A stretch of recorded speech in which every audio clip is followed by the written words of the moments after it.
Welcome to Real Nerds Podcast. I am your new host, Zach Eastman. That is right. Ryan Frost has been booted from this show. He has been kicked to the curb, kaput. He's done.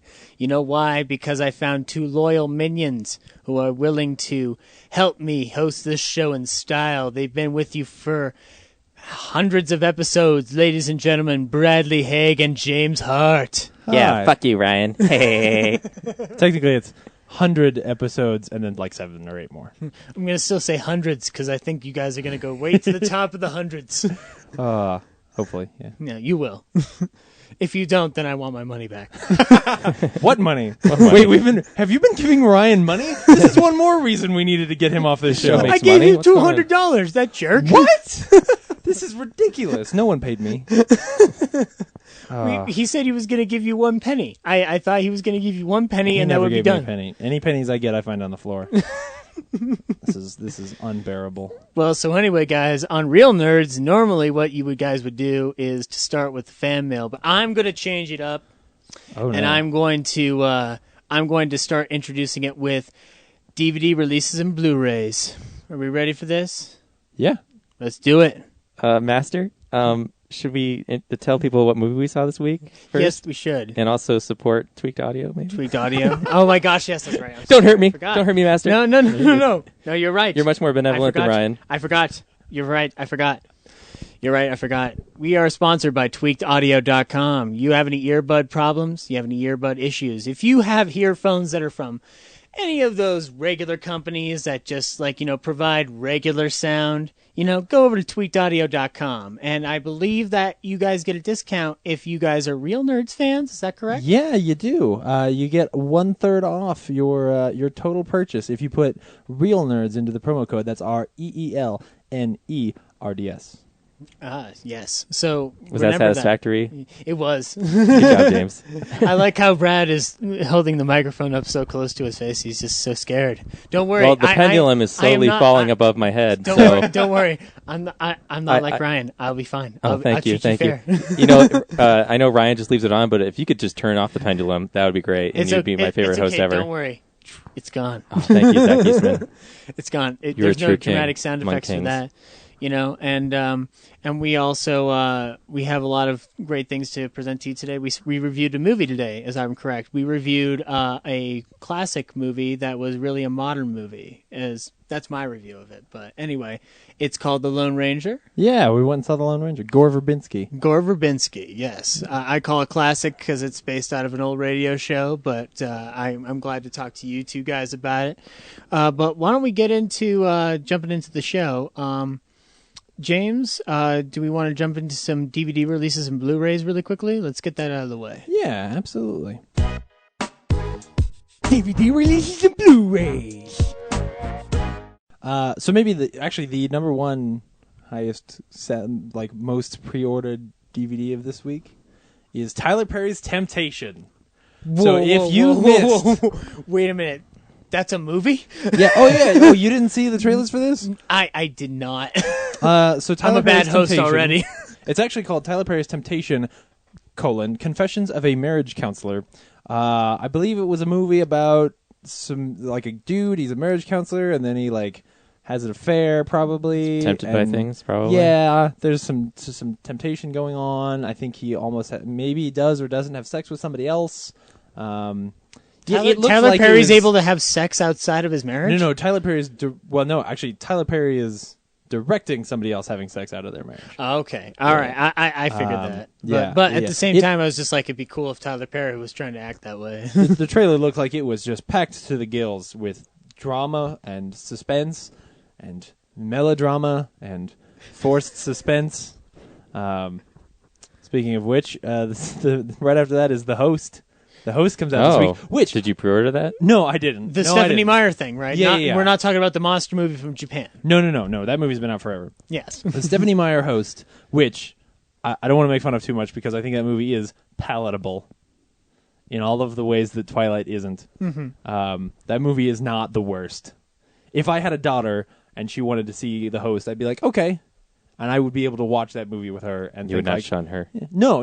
I wouldn't feel like it was teaching her horrible lessons. You know, like that movie has a main heroine who is kind of silly and has really bad voiceover, but it's still fine and strong at times. Are there sparkling vampires and glittery werewolves? No, there's not. Well, there's sparkling aliens. Okay, so there's something sparkling in there. Yeah. Well, and there are big hunky werewolves, but that's just in the weird part of the movie. Really? No, there's not. But that would be good. You fooled me. Yeah. Damn you.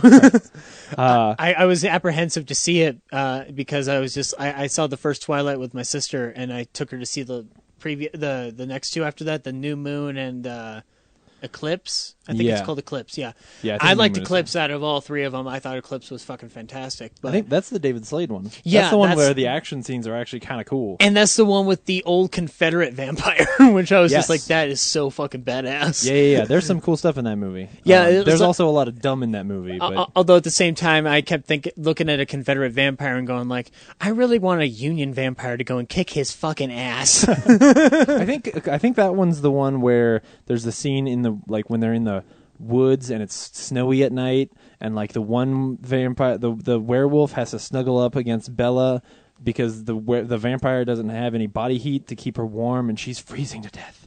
And then so the werewolf like spoons with her and then just stares at the vampire the whole time, like, yeah, I'm right here. I'm digging on your chick. I'm keeping her warm. What do you think's going on? The one thing it's really creepy. The one thing I remember from that movie was that they had this scene and they were all in a tent, and it was Bella went to sleep or something like that. Like I know the characters because my sister, like, she loves that series. Yeah. The much. tent. That's the tent. Yeah, she's in the tent, but then it's Robert Pattinson and Taylor Lautner, and they're in the tent together, and they're talking to each other. And that was the first time that I realized, oh my gosh, these two are really trying.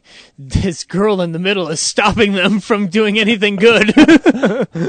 And they have a really bad script, but like, I still maintain by my statement, the only thing that would have made that movie great, Union vampire coming and kicking some Confederate ass. All right, so the one thing that I actually did, like, as we were sitting here, I actually did pre-order this, is that The Legend of Korra Book 1 comes out on Blu-ray this week. Yes.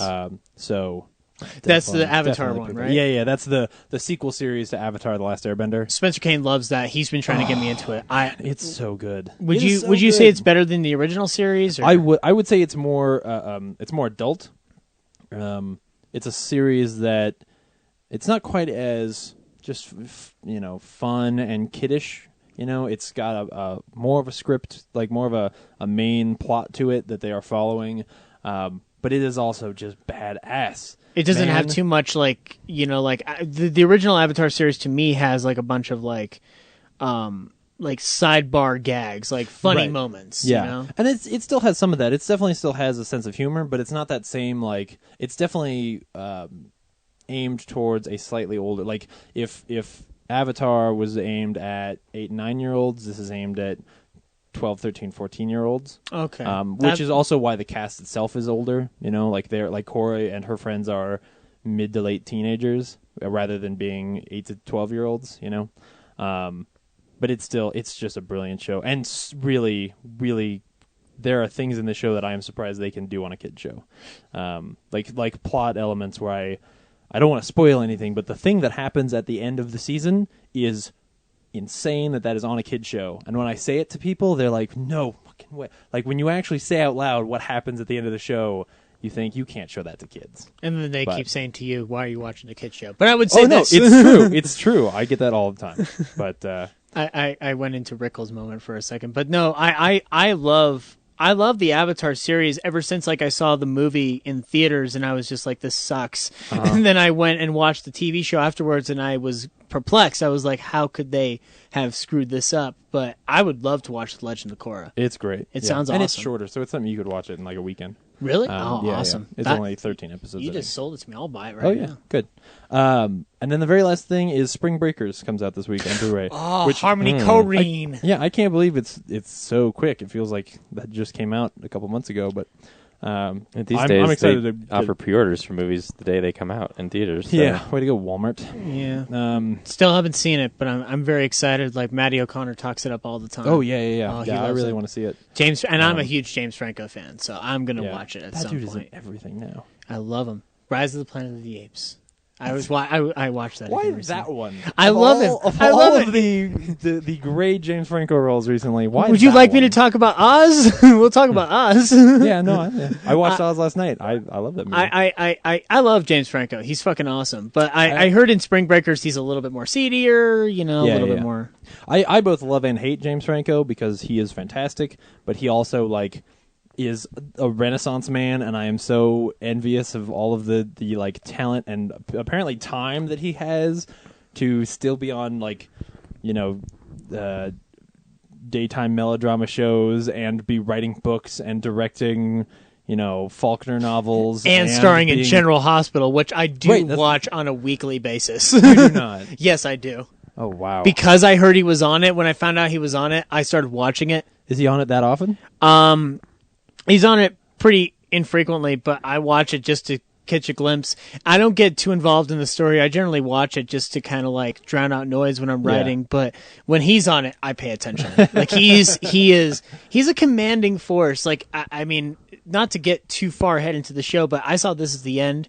He's great in This Is the End. Yeah, it's fantastic. Oh man, he's great in that movie. I still haven't seen it. Yeah, I'm the worst. It's no, you know what? No one really saw it, but check it out. But anyway, so that's this week. Yeah. Now, why don't we drag into some box office news, fellas? Sure. This is the box office stats. Monsters University still took number one. I haven't seen it yet. Yeah. Despite, on here. Oh, yeah. White House Down was the movie we saw last week, which was number 4 at $24 million. I haven't heard this episode yet. I need to know what you guys thought of it. Was it any good? Is it any good? Is it Olympus Has Fallen good? White House Down is any good, but it's not good. It's not White House. It's not Olympus Has Fallen good. Well, Olympus Has Fallen is still the best I Heard movie of the year. Oh, okay. Yeah. I like Channing Tatum, though. I really do. Channing Tatum is the best thing about the movie. He turns shitty parts of that movie into good parts of that movie. Jamie Foxx, not so much. Is okay. Okay. Yeah. Well, I liked him in Django, so I'll forget. Yeah. He's not doing his best. I mean, he has to be the president. How comedic can the president really be? How stiff can you be? Yeah. That's a really tough role to play, the president of the United States. You have to be upholding. You can't really be pulling out a machine gun and going Yeah. Well, now you haven't seen White House Down. And they don't even paint him as a former war hero in the movie either. No. So Which you think when you're script writing, that would be the easy thing to do. Like Independence Day, Bill Pullman used to fly fighter jets in Desert Storm, but so White House Down, he gets to be fucking awesome. Just black president. Yeah. Well, it's a little strange. I'm surprised that Man of Steel didn't try to still take the top spot. I'm surprised how much that's dropped off. So. Yeah, it has. You're right. Because I liked it. I liked it a lot. Well, the competition was really fierce. That's 2 weeks ago. The Heat was number 2, which I'm actually surprised at. I wasn't expecting that to be a ton of money, regardless. I love half of that movie, but it's also only been out for 3 weeks. Yeah. The fact that the Heat can beat it in its third week. It might cross 300 million this weekend. Yeah, it might with the holiday because it's about 2.5 now. Well, which is well over its budget. It's doing fine. They're going to make at least success already. 2 more. Yeah. Well, looks like Sandra Bullock's continuing her strong slide from The Blind Side. So it seems like the world hasn't changed since 2009. Anyway, she's sticking around. So anyway, why don't we dig into some mail, guys?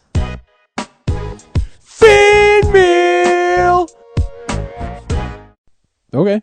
Oh yeah, we don't actually have music for mail, do we? Yeah, we do. Fan mail. Oh, that's right.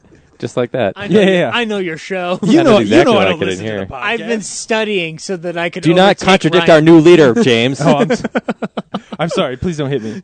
It's okay to send him to the crocodile sack. You put me in a hamster wheel a couple weeks before. I'm going to put you in that same hamster wheel if you don't stop it. Oh, no.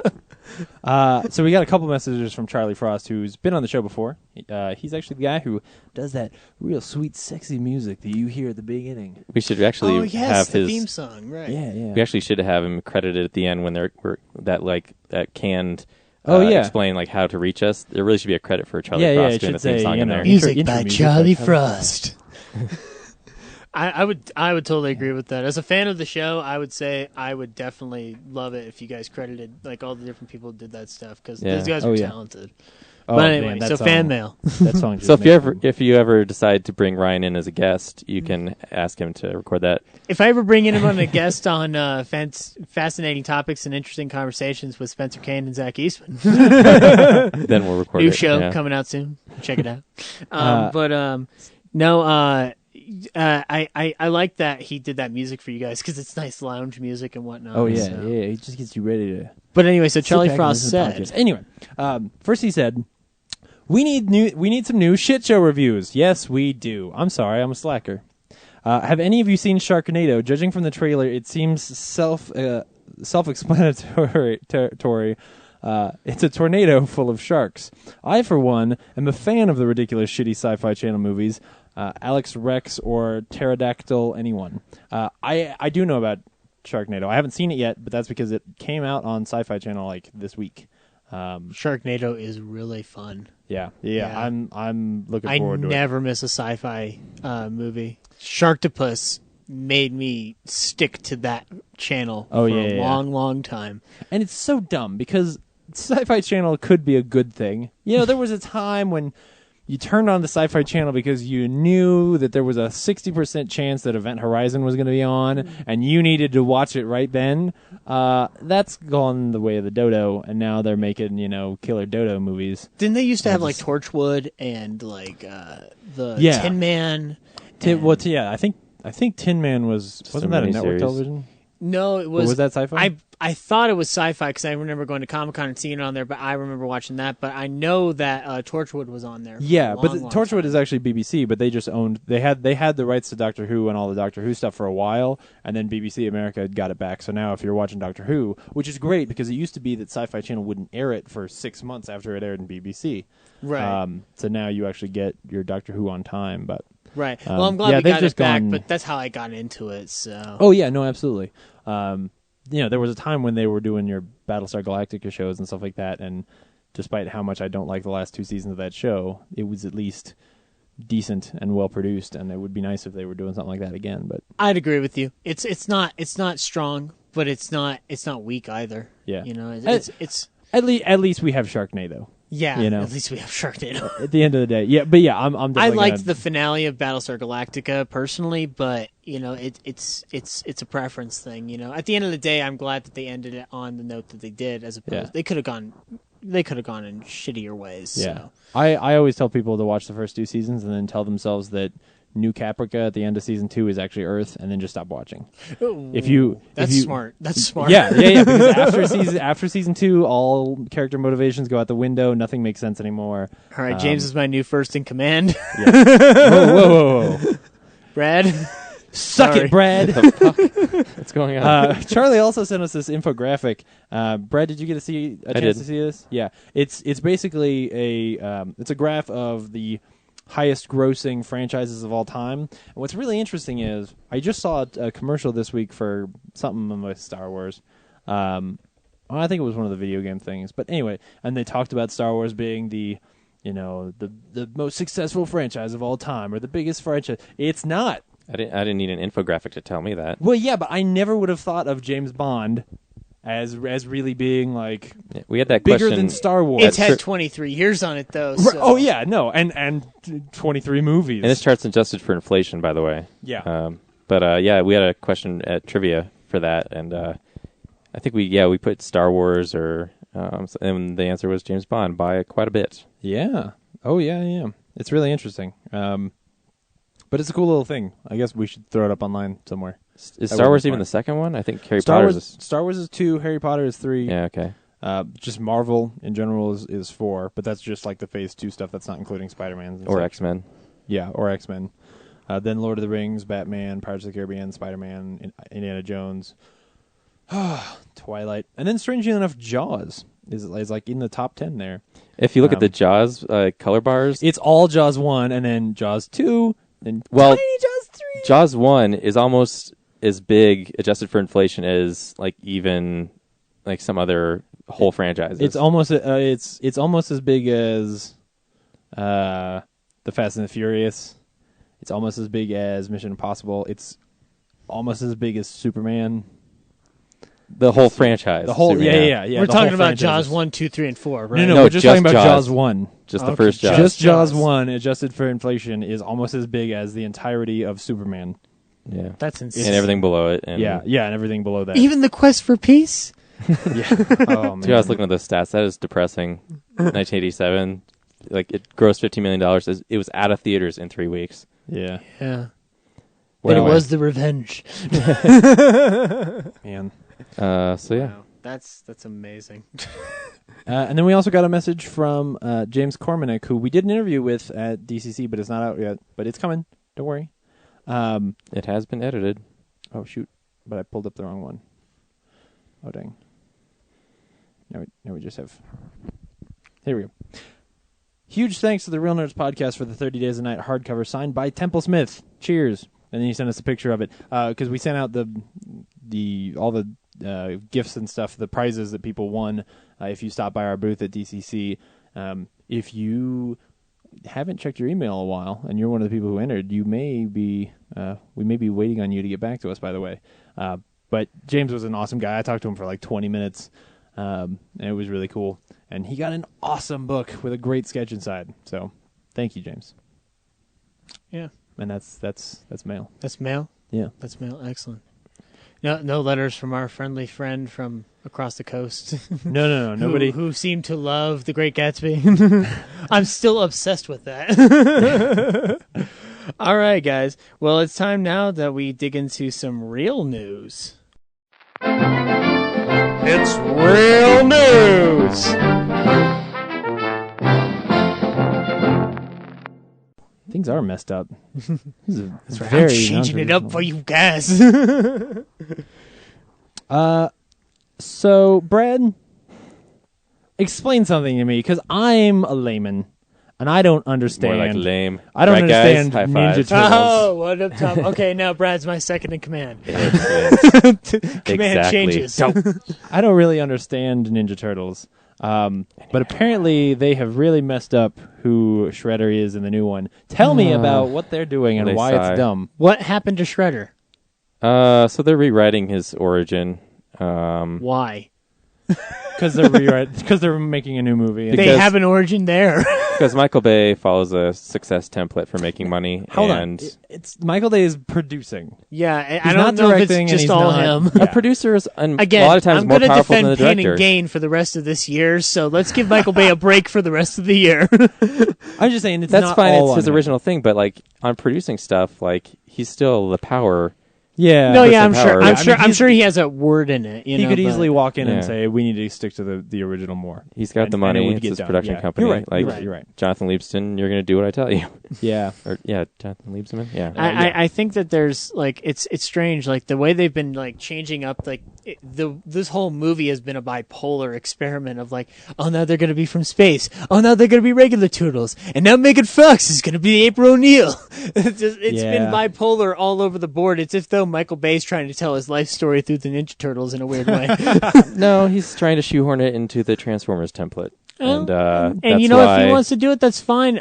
I'll go see the first one.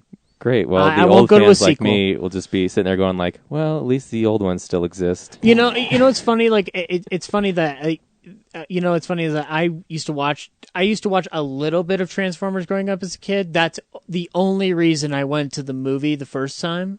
Like even as a teenager, like I was smart enough to know, like, maybe not go into this because I knew who Michael Bay was and what he's known for, like The Island.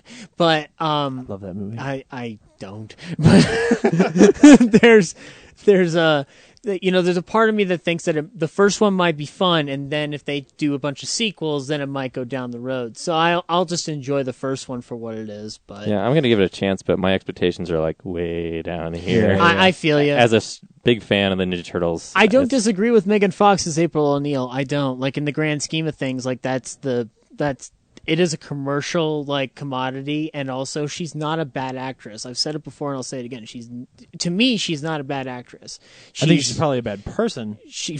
but not the worst actress. I'm You not don't going to know. comment. You never met her. There's but what was your question? Speaking of, What are they changing it to, and how is that different than what he's supposed to be? I forget what the news bit this week was, but it might have been a few weeks ago that they said William Fichtner's playing Shredder, and Shredder is a Japanese character. Yeah. His origins, like the whole backstory behind the Turtles, is that Orokusaki, comes to America to kill Hamato Yoshi. It's this Japanese feudal thing, and that's kind of like how they know how to be ninjas and stuff, like Hamato Yoshi's training. is based off the training and Yeah, all the- it's just and that what whole Splinter tells Japanese them. history, like Yeah. influence. Is, but I mean, I don't have the entire plot synopsis, but now that unless they like tape William Fichtner's eyes down, he's going to be just some American general who's flipped his lid and is like using his power to be a super criminal. That's That's not as good. that's a bit shameful. And he's part of the military. He has a military background, so it's just like, again, Transformers. Like, I liked Fichtner, but gosh, yeah, he's a good actor, and Did you see I'll give him a Drive chance. Angry? But No. no. But He's I saw great in Wrong. Drive Angry. He is. Have you seen him in Wrong? Yes. Yeah. He's a good actor, don't get me wrong. So I know. I'll give him a chance, see what he can do. But just like, as a hardcore Ninja Turtles fan, I'm just like, what is going on? Spoilers for This later, is but I not think how he's this really good in goes. the movie we saw tonight. Yes. That doesn't sound as much fun. So yeah, he's supposed to be Japanese James, and he's not. Yeah. So I don't know why his And his he's origin not, being and he's from the not just military. going to be like a samurai master kind of ninja dude. Yeah, He's he gonna might be have some ninja kind of training. military guy. They might explain it. I don't know. Yeah. It's just Maybe he gets struck by a meteor, and that meteor is carrying some kind of ninja training, and it strikes him on the head, and he becomes like a super ninja. I would it expect that contains to a be bunch the of next press Ninjas for release. Dummies books. Quickly, break out Final Draft. We got to write that script. Yeah. It'll be our Tusk. Hollywood, I got a big project for you. Speaking of things that Brad loves, maybe kind of hurting him, they are going to put out a giant Dark Knight Ultimate Collector's Edition super badass thing that Brad's going to spend a lot of money on, even though he already owns them. I'm not going to buy Whoa. it because. Are you really? I mean, I would want the Mondo postcards, but like then you got to get the rest of the stuff. Most of the discs are the same features, except for maybe 3 new like retrospective documentaries, like analyzing the impact of the trilogy, Yeah. and then the little toy cars, which I don't really. But it's a cool box. It's cool, I'm but it's a sucker for $100. those. I love my steel books even better. Oh. So All right. Well, then you win. yeah, You win. sorry. If they're Right. going to have retrospectives on The Dark Knight specifically, I will watch it because Yeah. the Dark Knight DVD and Blu-ray, the Blu-ray had a lot, but literally nothing else beyond that. Like it was pretty bare bones to me. Like I wanted documentaries, I wanted interviews with Yeah. Heath, and Rises is pretty good. Like there's some pretty in depth into how they actually made the movie. Rises is very like in depth Yeah. to be sure. Like their commentary. They is even got that nice. sweet Batmobile documentary on there too. Mhm. Oh, it's cool.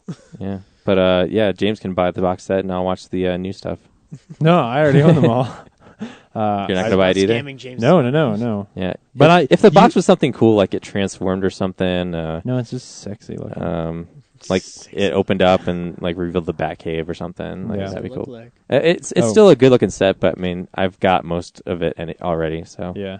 Oh, that's William Fichtner. Still, when it's the first time it drops in price, you're gonna buy that thing. yeah, maybe if it's like $20. So it looks Yeah. like that. Yeah. That's not too bad. But like I mean, I like the Batman's inside Batman's logo. I think that's kind of cool. I like that one. I want them to do like every Batman movie in one big collection, like Tim Burton Batman and That'd be hardcore.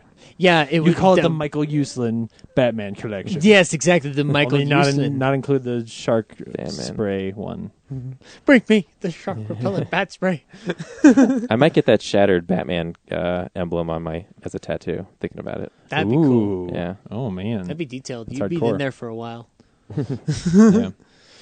Brad, you watched Breaking Bad. I do. And they've been talking about this Saul Goodman spinoff for a while, and I still don't believe it's going to happen. I don't. Talking to the side I of don't, the mic, James. I don't Front of the understand mic. how. What? You're talking to the side of the mic. Just Oh, I don't understand how this is going to be a thing.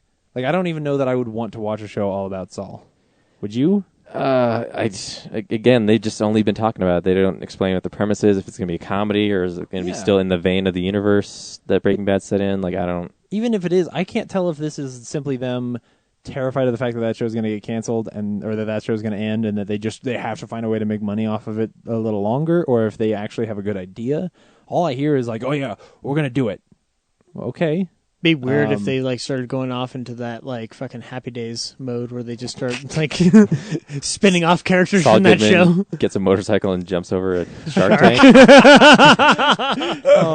I'd watch that in a heartbeat. No, I'm in season 4 of Breaking Bad, so I don't know anything that's happened beyond that. So you turned it into like an episodic, like an NCIS kind of thing where somebody ridiculous comes into his office, needs to hide some money or a body, and he helps them using like crazy science, and he has like a weird partner who's like a goth girl, you know? Like that's how you make the show. Just really tongue-in-cheek, slapstick, dumb sitcom kind of bullshit. I would watch that. But anything else, I don't know. Or he becomes the one who knocks. I don't know. Who knows? Spoilers for the end of Breaking Bad. How much badder could anyone in this town get? Saul Goodman kills Walter White and takes over the meth lab. that would be insane. Without you guys spoiling anything, that would be insane. Well, we still haven't seen it. I love that show because it's about. I love how it's about a man just turning pure evil. Yep. It's fucking perfect. Yep. But anyway, so we've got. We know one more thing. Oh, we do. Sorry. Oh, Yeah, I'm sorry. one more No, thing. I'm sorry. I heard it in the alert. And maybe the thing. No, maybe the thing. If that Zach says there's no more news, James, there's no more news. Sorry, Not upset our great leader. I'll go back in the cage. Get back on your hamster wheel, Mackie.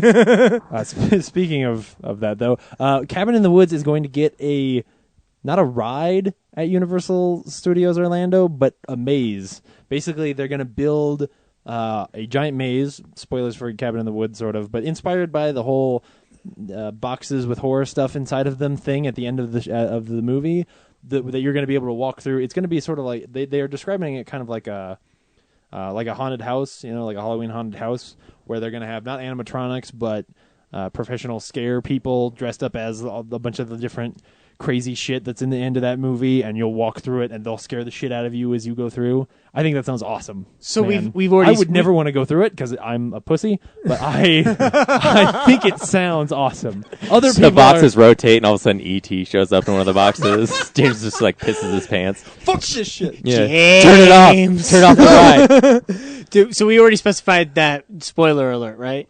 Okay, cool. Yeah. Can we get stabbed by a unicorn in that ride? There should be a little. Can a merman come up to me and start just eating me? There's got to be a merman. When you And exit to the gift shop, they just have those unicorn horse heads that you can like wear. And Oh, that would be so And perfect. $30. I have a feeling that what it'll be is that you'll go through the maze, and at first it'll be like the boxes, and then at some point you'll emerge from an elevator onto the floor of that thing, and then there'll be some of those like free, and you've got to like get out. If it's just the boxes, that's not as cool. But I'm sure you're gonna end up on the floor. There will be a place where a unicorn runs down the hallway at the end. Like you just know it's gonna happen. It's got to. It'd be cool if Universal just like spent the money on a big animatronic hand that would come up and grab you at the end. Oh. I love that the fact that movie ends with 9 Inch Nails. Like that was just to me like that movie was so perfect already, and then it ended on that song. It was just perfect. All right, so that's news. That is news. Okay, thank you, Minion. You're welcome. All right, so now it's been to what we have been watching. So James, what have you watched? Well, I'm gonna start off with something that I unfortunately forgot to talk about last week, even though it was probably the thing I was most excited about talking about last week, which is that I got a chance to go see Kon-Tiki. I've been talking about this movie quite a bit ever since they put out like a little featurette online that came on to Slash Film that was about the making of the sharks. Spoilers, there's sharks in this movie. Because they've got these amazing CG sharks in there, and I just thought this looks cool, and the music was really cool, and I thought, okay, this is one of those little. Every now and then you see a trailer for an indie movie, and you're just like, oh, okay, this is one of those ones I definitely got to try to check out. And I kept having opportunities to go see it, and then missing them, and Denver Comic Con came up right when that movie came out here in Denver, and so we were a little bit busy. So I finally got a chance to go see it at the Chez Artistes, and it's fantastic. The Kon-Tiki is the story of Thor Heyerdahl, who back in like 1948, I want to say 47, 48, a little bit post World War II, he was an anthropologist, and he stumbled upon this theory that the like Polynesian, like Pacific Islands, were actually colonized by people from Peru and South America. And everybody was like, no, this is bullshit. That's a really far away. Nobody could ever build a raft to float that far. But he was convinced, and so convinced that he ended up like building a raft and building it to the specifications of the time. So like no wire involved, like everything made out of wood, and then just pushed the raft off and floated using the currents and a sail to try to get to these islands. And it's really, it's a really inspiring story of this guy who, despite everybody telling him that you can't do this and putting his life on the line and his family on the line and all this stuff, and the guys with him, because there's like 4 guys who come with him, just to prove this one theory.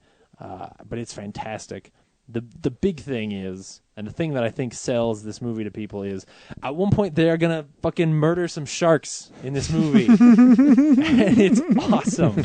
Like, and you don't even know that that's what's going on when it first happens. Like the like scene they're starts, sailing and they get distracted. They're just like, this is Yeah. boring. Let's just kill those yeah, sharks. like they're all like the one dude is there and he's got a guitar and he's like singing songs, and the guys are like, "Fuck, you've played this song before." And that guy walks over to the edge of the raft, reaches one hand into the water and just pulls a shark out and stabs What? it to death. Yeah, that's how it happened. No, that's not how it happened. I was gonna say. But it's pretty awesome. The way it happens is really awesome, and it's actually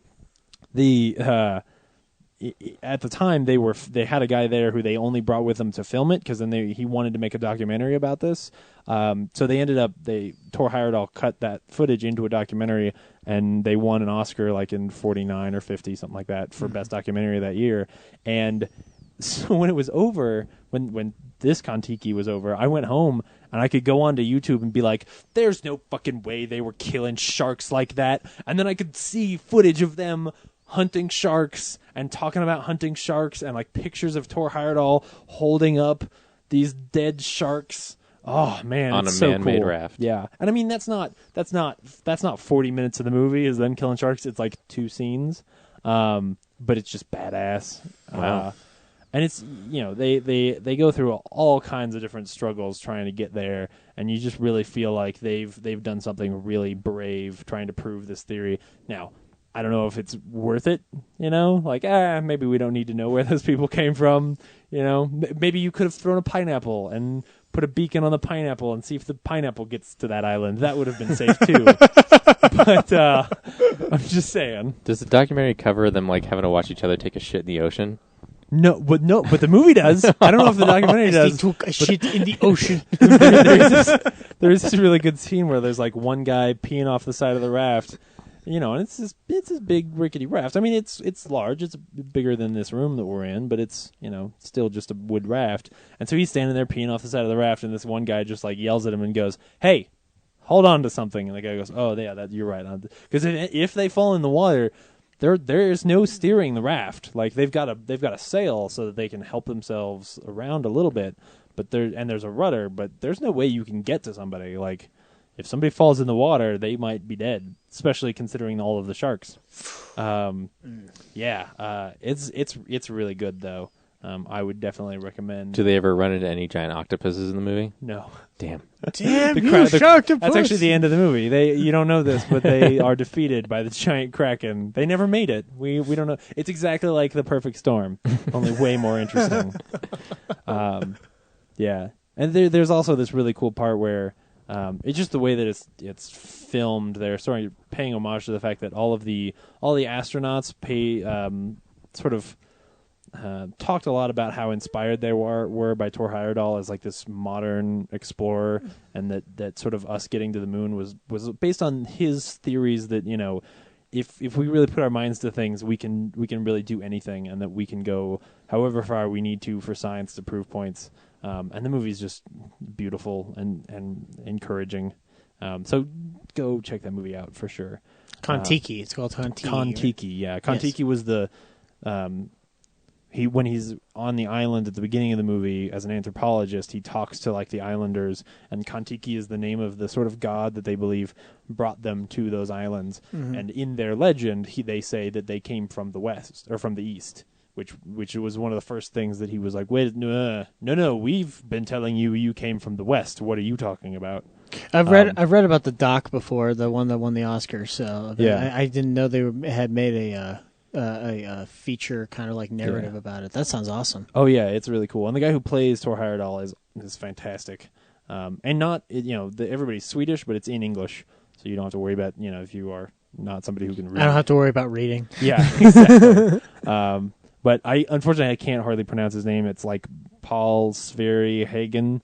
Anyway, he plays Thor Heyerdahl, and he's fantastic. So hopefully we'll see him in more stuff. I also got a chance to rewatch Oz, which I think is still a fun movie. The Sam Raimi-ness of that movie is really good. James Franco, man. James Franco. Yeah. Right. What a dick. No. No. We've already had this discussion. And then I also got a chance to watch Robot and Frank, which Yay. I hadn't seen before. Yeah, Brad was the only one, or no, has Ryan seen it yet? I don't think he No, has. no. You were the only one who had seen this movie. I saw it in the theater. And Cora 'Cause saw it and told us that, oh yeah, James is right. Or no, not Cora. Kelly McQuaid Yeah. wrote in and said that she had watched it, and that we should, or that those of us who hadn't seen it should. So I finally got a chance to watch it. First of all, the funniest thing about this is that I went to Redbox and rented the DVD and brought it home, and the first thing that happens is there's this really long commercial for Blu-ray. And then there's all these trailers for upcoming movies, all of which end with this giant, like, stylized Blu-ray logo that's like, wow, Blu-rays are cool. This movie is not available on Blu-ray. Like, it doesn't matter how much you tell me I should have bought this on Blu-ray. I can't. You won't let me.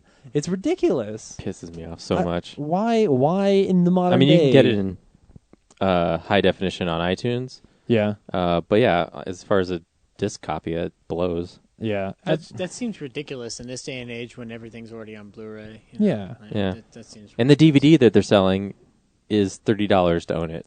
And I don't know why, yeah, especially with indie movies, I don't know why you don't just package a DVD Blu-ray combo, only make one so you don't have to produce a bunch of other stuff. Just make that, make it $20 or whatever, and film people will buy that. Yeah. Especially for indie movies, I usually am willing to pay a little bit more for my independent movies and my Disney movies. God damn it, Disney will never drop their prices. Have you seen Iron Man 3? It's like $40 for the 3-disc. Christ. And then there's a 3D version. How are the prices going up? Like, how is that possible? Man. I mean, they do load their stuff. It's the economy. I know they're good Blu-rays, but Still. come on now. Yeah. I have a hard time believing that you wouldn't sell more copies if they were at a reasonable price like they were 2 years ago. I But- paid up the butt for Toy Story 3, so. Yeah, well, that's the thing. Disney movies, I'm willing to do it. Disney movies, because I know they're never going to drop their price, I end up just going like, you know what, this movie's really good. I'll pay for it. And they're comprehensive. Like, you get a lot of stuff. Yeah, But they're Oh, really- yeah, they're they really don't well- skimp. They don't skimp. Yeah, they're really well produced Blu-rays. As soon as you put the Blu-ray in and it does the like, hey, do you want to watch the trailers or not? Do you want this in English? Like they put the timestamp on the play movie button so you know how long the movie is. Like crazy stuff like that where they're uniformly great Blu-rays. but the movie, The actual movie itself, charming as fuck. Man, that movie is so much fun. Basically, it's they should put that on the Blu-ray release. Yeah. Charming as fuck. fuck. James, Real Nerds Podcast. If you haven't seen the trailers for it, basically Frank Langella plays this, old guy, who he's sort of starting to lose his mind. or lose his memory. I don't think he necessarily has Alzheimer's. He's just a little bit got some dementia. He's out of it. Yeah, He's an old guy.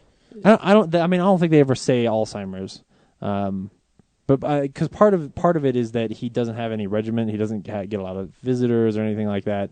So there's not a lot of regular stuff in his life, and so His mind's not all there. His mind's just not all there. And it plays into the twist, so he can't. Yeah. Yeah. But so his kids, who because he lives sort of out in the woods, can't visit him often enough, they buy him a robot because it's in the near future, and this robot is like a butler. It's gonna, cook for him and stuff like that. But it's also there for his health to like tell him when to wake up and tell him when he should go to bed and try to get him into a sort of a routine so that his brain stays active, so that he's not just lying around reading the same book all day. But what you very quickly find out is that in sort of the prime of his life, he was a cat burglar. And so at first, though he hates the robot, he starts to befriend it, and interesting things start to happen between him and the robot. And it's a really fun movie. Mm-hmm. Got some when like the cop and the neighbor first show up, and the neighbor's just like, why aren't you arresting this guy? And the cop's just like, oh no, I'm a big fan of this guy. That whole scene is hilarious. Mm. I think the robot, who does the voice of the robot? I kept meaning to look this I up. think it's Peter Skarsgård. Yeah, Skarsgård. it is. Skarsgård. But he's really charming, and you like him, and it takes an interesting take on robots too, because it doesn't stick to the Isaac Asimov stuff. Like he's not necessarily programmed the way that you would expect him to. The three laws. Yeah. There are things that he's able to do that you think like, he's willing to skirt the rules as long as you define it in a certain way that makes sense to him. He's basically only there to help Frank, the character. Like that's his only goal. Is like if it helps Frank get better and stay healthy, then that's what's most important. I think that's really interesting. Yeah. That's pretty cool. Yeah, no, it's a really I like that fun it doesn't movie. follow the three laws. Like Yeah. I've only known I saw the trailer and they showed all the voices and I looked it up and everything. I tried to find this in a theater in Denver for so long. Yeah. But that sounds awesome. If he's not following the three laws, that sounds awesome. Yeah. I think that's just enough of a hint for you to, because again, I don't want to spoil anything that any of the cool stuff that happens, but. And it's only like an hour and a half long. It's a really easy little watch. Yeah. So for sure, check that movie out. I was just reminded of the other side story where like hipsters are trying to take over the library. Oh yeah. Turning into the idea of a library. Right. Yeah, because it's in the future where like obviously books are obsolete, but apparently hipsters in the future have decided that books are really cool, but they don't actually want the books there. Like, they think libraries are cool, but the books are useless, so they just turn it into a community zone. but they still call it a library. Like, Yeah. it's like hilarious. the fucking And they chuck the is it like books. the fucking little Yeah. fucking restaurant from fucking Saved by the Bell? Yeah. It took me a while, but I got there. But yeah, so that's what I watched. Oh, and I also this is technically not a movie, but I also played The Last of Us and beat it this week. And not only is that one of the greatest video games I've ever played, it's probably the greatest zombie story I've ever been told. That's the one Straight where the grizzled old man and the young teenage girl are fighting zombies. Yeah, they're wandering through the woods, and I honestly I can't tell you too much about the story because the way that they tell the story is why it's so good. If it's on PS3, I'm playing it. So. It is. Oh, yes. It's the reason that you should own a PS3. Like, I have friends who almost bought PlayStation 3s because of this game. What's the style of gameplay like? So it's like a stealth action game. So it's third person, and they're shooting in it like an Uncharted. It's made by the guys who made Uncharted, but because you are weak and because they are such masters of the atmosphere of the game, like you constantly feel like you are in a very dangerous world and that you are the weak one, but in a fun way, not in like a Splinter Cell way where you feel like if anytime you fuck up you're gonna die. Like if they know you're there, you can still probably kill most of them, but you would much rather not have, or you'd much rather sneak around them or sneak and kill them. So it's that kind of a game, but it's. All of that is really good, and it's sort of a survival game. You don't have a lot of ammunition. You're, getting scraps together in order to build shivs so you can stab zombies in the neck. But it's really just about... I've never cared so much about characters in a video game as I did here. Like, I love stories in games, but here I loved these characters and didn't want to see bad things happen to them, like, to extreme levels. There was a point at which you actually, slight spoilers, but there's a point at which you play as Ellie, the little girl that you've been helping, and I cared so much about her when I would fuck up and zombies would run up and like pick her up and bite her neck off and blood would pop out of her eyes and it was just horrible, I would have to look away because I couldn't handle seeing those horrible It's like watching things. your own daughter. Yeah, get no, murdered. it was like no, I care. I like you too much, and it's too important for you to live. That my fucking up and being a bad person has caused this to happen. So, yeah, play that game. It's great. It's really great. Brad, what have you seen? Oh, me? Okay. I'll go last. All right. I give my subjects the time Such to a talk. benevolent dictator. Ryan never used to do that. So generous. I watched a lot of stuff this week because I was editing all of the interviews that we have yet to put up, and so I need some background Speaking of noise. which, people should go onto the onto our website and listen to some of them. Put 3 up yesterday. 5 more went up today. I've got a bunch of. I've already started into the Denver Comic Con ones, so Very cool. So look forward to that. So while I was doing that, I checked out the Grawlix, which What is that? is a local web series produced by the Nix brothers and featuring some local comedians. They actually Adam Clayton Holland, Ben Roy, those and guys. Andrew Orvidal. Yep. They actually have a show, like a real live show in Denver with skits and sketches and stuff. They're real comedians, and this web series is kind of like their lives at like trying to be comedians in Denver, like trying to be successful. What they do when they're not doing their shows, which sounds familiar. Yeah, Maybe our web series. What dicks? Except they're no, they've been doing this since like what 2009, 2010. Yeah, 2010. 09, yeah. Yeah, So they've got 11 episodes in the web series so far. What you're telling me is that we're the dicks. We are. Oh, fuck. I think we might have ripped them off. They even have a episode about podcasting in their show. I give up. I'm going home. But no, And now it's just James and Brad and me. Brad. it's a hilarious web series. It's on YouTube. You should check it out. Cool. How do you tons of spell fun. Grawlix? Grawlix. Okay. The Grawlix. Yeah. You can search through Nix Brothers, Nix Bros. It's all about their lives, like trying to do stand-up comedy. Cool. They have T.J. Miller, comedian, guest stars in one of the episodes. His episode is my favorite because of that. They're in the. I think they're in the coffee shop and they say a certain word. And a certain word is delivered in a way that just made me love T.J. Miller even more. Yeah. But no, yeah. Cool. I'll have to check it out. Yeah, I'm trying to think certain storylines. It's mostly like them just like one of them is about trying to go to a party. They're all short episodes, it's like 15 minutes, so you can get through a whole bunch of them in like. And I watched the whole web series in maybe 2 or 3 hours. So check that out. And then the other big thing I watched was I went to the Midnight Madness at the Esquire, and last week they were playing Samurai Cop. Yes. Which is a Sorry, movie. I blacked out. They're showing what now? A movie called Samurai Cop. Okay. It's a movie from like 1989 about this guy, Joe Marshall. He was trained in the Orient. He knows all kinds of Japanese stuff. It's very loosely. Yeah, loosely. Just like every hero in the 80s. He's recruited by the San Diego Police Department to come to San Diego and stop this Japanese crime boss. So he's like in Japan, and then the San Diego police department call him and are like, "We Not really in the need movie. you." It's just this kind of throwaway, like they're explaining his backstory. Oh, okay. So okay. it already starts in San Diego. Right. He's so already he's there. already a cop.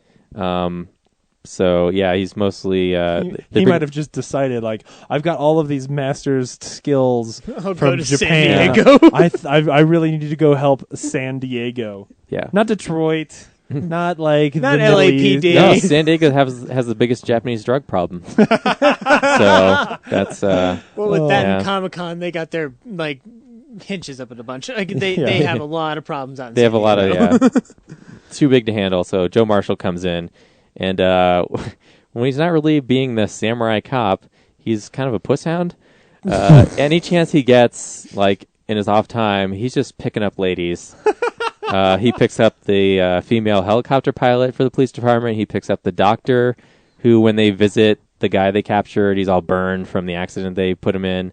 They So leave he's the like- room, and the first thing, like, he turns to her and she turns to him and she's like, got her all seductive, sexy eyes going, and she goes, "So wanna fuck?" Okay, So easy for him. He's like the samurai policeman of James Bond's. Yeah, Yeah. he looks like Sylvester Stallone and Mel Gibson merged together, because like he even has a black partner, so it's like this lethal weapon vibe, and they have the irate police chief. They have the irate police chief who's like, the commissioner's he's on my ass, and we're gonna get in trouble. I'm gonna suspend you guys, and at the same time he'll flip flop and be like the nicest, like, oh, you guys are just scamps. Come on, get out of here. Yeah. Quit. It's really it's like watching like Lethal Weapon like brought down to like fucking like 40%. Yeah. If that. And it's a bad movie, but it's a fun time. Like, you can use this. Like, you should gather your friends, have a party night. Like, because all the lines are all the dialogue is atrocious. The plot is so goofy. People in our audience, the Laffy Bastards, were there. So they were MST3King a bunch of it. So is it like The Room, where people are watching this movie and like Yeah, it's planning that stuff kind of out? vibe. Yeah. Yeah. Like, Wow. I'm sure if more people saw it, they would invent things like throwing forks at the screen. I'm trying to think like what in the movie. There's this part of the movie where in the climax, the Japanese boss's second in command, he's going to have his big katana fight with Joe Marshall. Yeah. And so they pick up the swords because their bullets have run out. And so there's this big wide shot of them in their stances, and they start inching slowly, ever slowly towards each other, and slower and slower and slower, and it just keeps holding on that shot. And then it cuts to, reverse shots of the, medium shots of them looking at each other, and then back to that wide shot where like a football field apart from each other. Like, just start the scene closer together, guys. Oh, wow. Yeah. Yeah. That sounds awesome. This- What are the ridiculous? The only equivalent that I can give to you of it is, remember in The Room when when you see that long tracking shot of the Golden Gate Bridge in San Francisco? Yeah. And you just hear the people going, go, go, Yeah. go, go. Yeah, they could say that for that scene, like, go. Yeah. I think they're even using some of the Room stuff for this movie, like in the audience. Like, Oh, yeah. at one point, Joe Marshall seduces the crime boss's girlfriend, and he's really rapey because she told him many times, like, do not It's like pick old me James up. Bond. Yeah, like enough times, like I can get her. Like, he even tricks her into coming over to his place. It's very disturbing. But she enjoys it enough that she has dinner with him, and then like she apparently brought her bathing suit along so she can just jump in the pool with him after dinner, and then only maybe 20 minutes have passed, so when she's done swimming, she's like, "Oh man, I'm hungry," and so she gets out of the pool and like they go have another meal. Like, okay, Gosh, when you fuck me, it just makes me want to fill my stomach more. yeah. So at that point, like the audience was going like, what do they say in the room? You already ate. Yeah. Yeah. Oh, that's hilarious. So yeah, it's a good fun time if you want to laugh at something that's not supposed to be funny. And boy, do I. Yeah, there's tons of nudity. There's these sex scenes that are shot in like broad daylight, like no mood lighting, so they're all awkward and just goofy. Do you just hear boom? like, That's what I remember hearing. Like, I don't remember any music like I that. didn't remember hearing that music. What I heard was like it was like the shittiest attempt at Eric Clapton. Oh, I'm trying to remember. I don't remember the music at all. I was too distracted by the fact like this is just daytime. I watched it baked in my house alone. just like Yeah. this is like I don't bizarre remember gonzo it too porn. much. She has no clothes on. How do you convince anyone to bear that much nudity in a movie that's this bad? Like, they No, must have honey, paid it's him a gonna lot. make I don't your know. career. Yeah. You're gonna be Everybody's famous gonna with this one. Everybody's gonna know your name. You're gonna get a big role in Samurai Cop 2. There's this like of the the crime boss has like a female apprentice or whatever, like female henchman, and throughout the movie, it's kind of has this vibe of like, oh, she's gonna do something really badass at the end because she's the one female in the group or whatever. Yeah. And then she just gets shot. Just anticlimactically, just a random bullet strikes her in the firefight. You're like, I thought she was going to be like a badass ninja or something. Yeah. That's too bad. So- But also fantastic. Yeah, it's a good fun time. Like, we should have a Real Nerds Samurai Cop party. Oh, You Invite should do everyone the over. commentary for that, And do let a commentary alone- for it. Yeah, Oh. you You could- guys should do that. Like Yeah. I've seen it before. I've not seen it in a theater, but I'd pay a ticket for that. That sounds awesome. Yeah, we should do that. That's a good idea.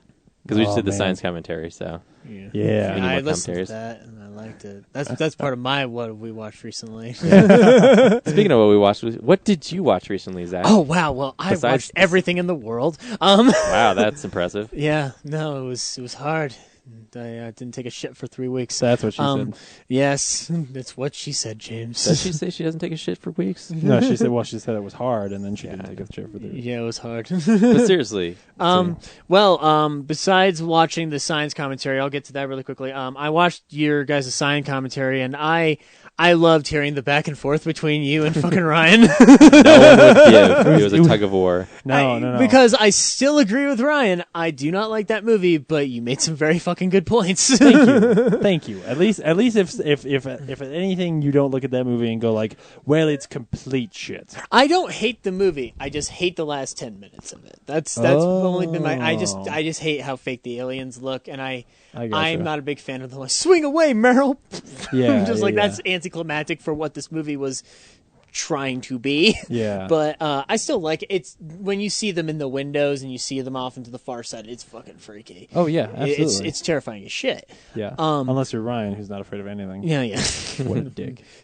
He's like Daredevil, but he's not blind. I guess. But anyway, I keep giving Ryan shit, but I'm gonna have to just like go on bended knee Yeah. later Now on. he's He never may gonna gouge let his you own on the eyes show once out. he comes back. Yeah. After listening to this episode. He's just gonna beat my ass into the ground. I'll enjoy this right now anyway. No, what did I watch this week? I watched. I've been on a Scorsese kick. I watched Goodfellas again for like Awesome. 32nd time. Love that movie. Can't get enough of it. I watched Raging Bull for the first time in years. Loved it. But in my Scorsese kick, I watched a movie that not many Scorsese fans tend to watch nowadays. It's called Casino.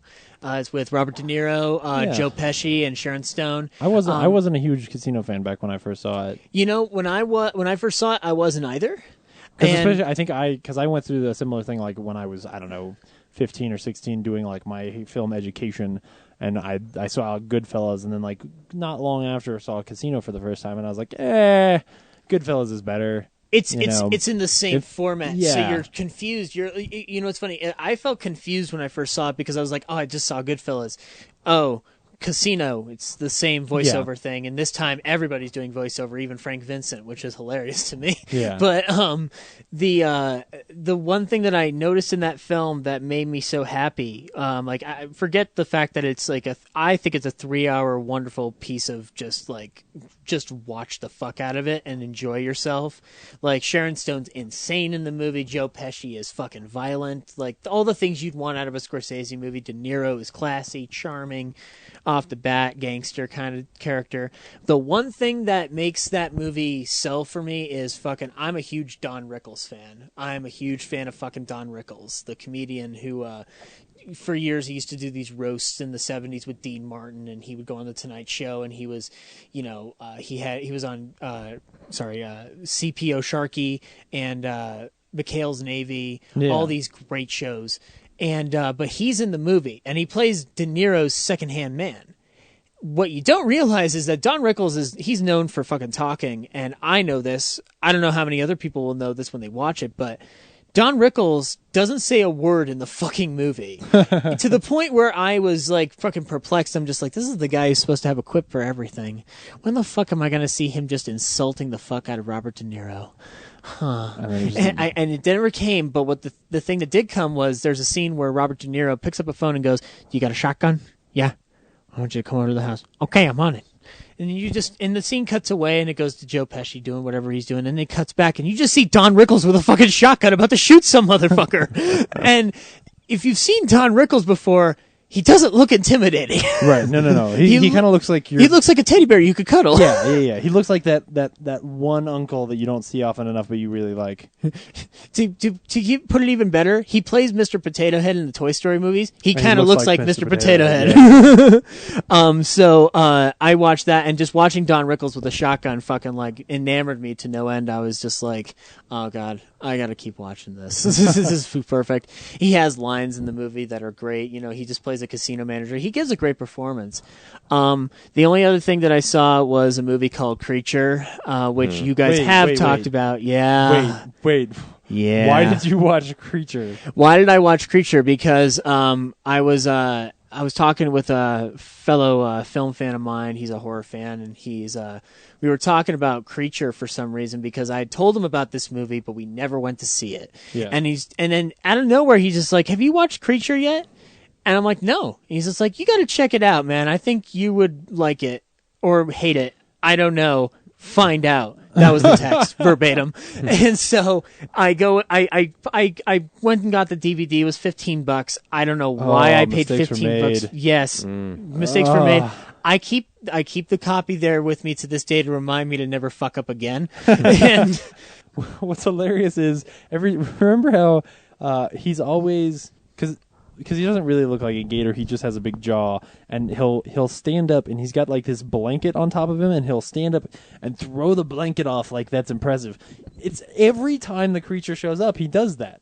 I don't know why. I don't know what the blanket's supposed to be. I don't know if that's supposed to be intimidating or what.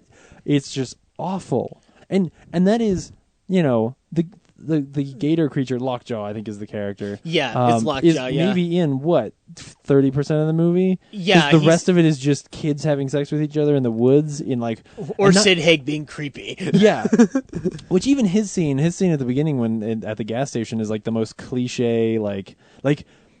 Cabin in the Woods did that scene, and not only did it better, but was also lampooning the scene at the same time. Yeah, and this movie can't even do that and be straight about it. And Tucker and Dale, right? And Tucker and Dale does it too. Yeah, like how do you legitimately put that scene of, hey, we're going to a cabin, but first we're gonna stop at a gas station with no gas where it's creepy outside? Like, how do you actually put that scene in your movie?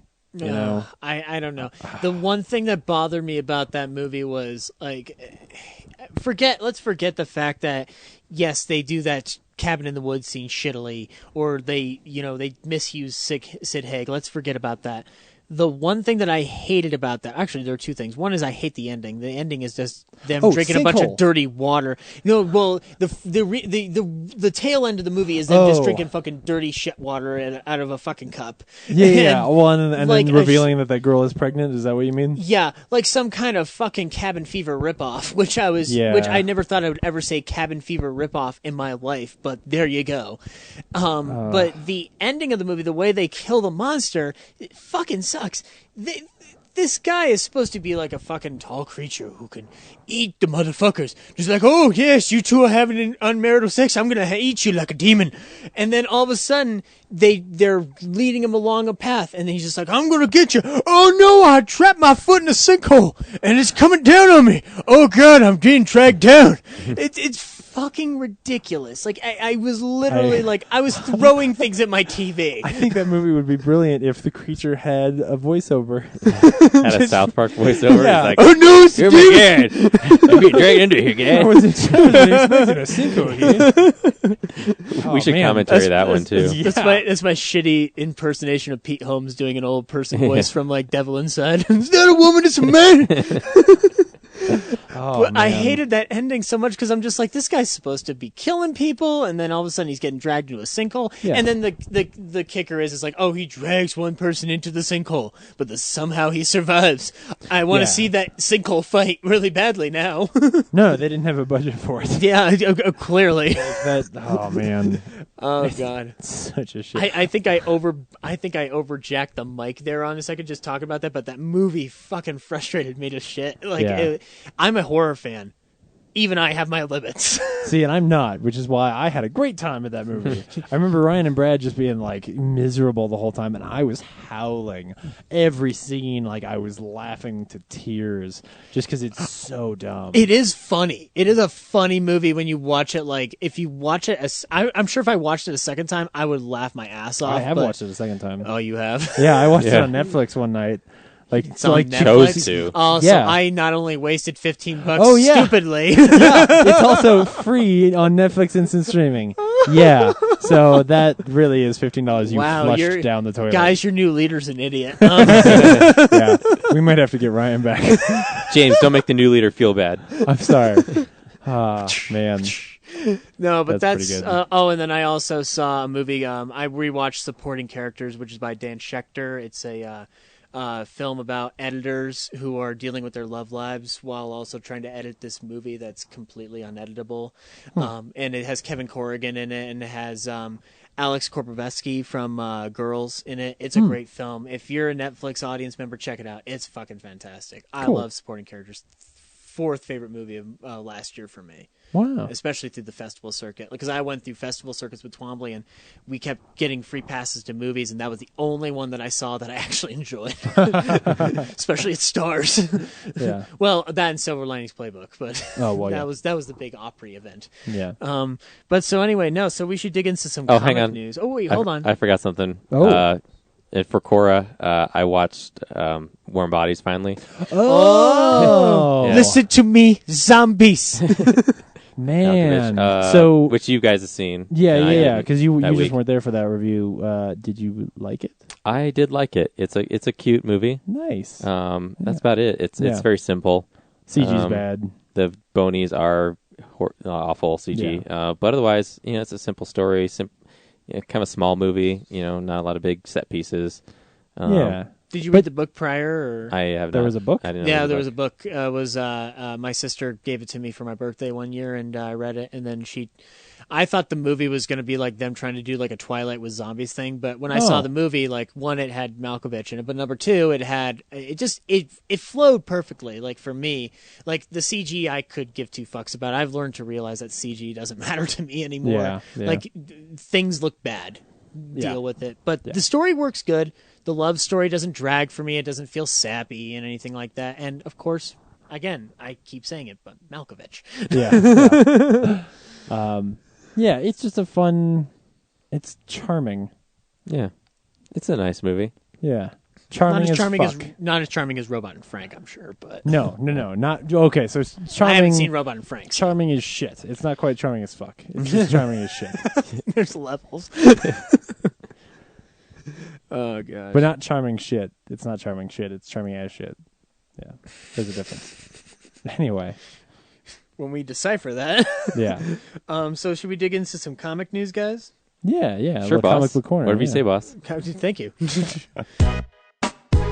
What's up, nerds? It's the Comics Corner. So the comic book that I read, because I don't read Spider-Man like Ryan does.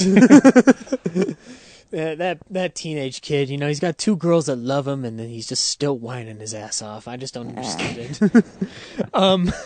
I'm being unfair to Spider-Man because I liked the new one a little bit. Like A little. It's great. Yeah, the new it one's did- great. the only thing Meh. it doesn't have is somebody going, Peter, you've got to kill James for me. I forget the characters, but I just want Willem Dafoe in that movie. Oh yeah, absolutely. Yeah, I'm mixing it up. But no, the comic book that I read this week actually was War of the Undead, which is, if you've never read it, it's by Brian Johnson and Walt Flanagan Oh, of yeah. Comic Book Men fame.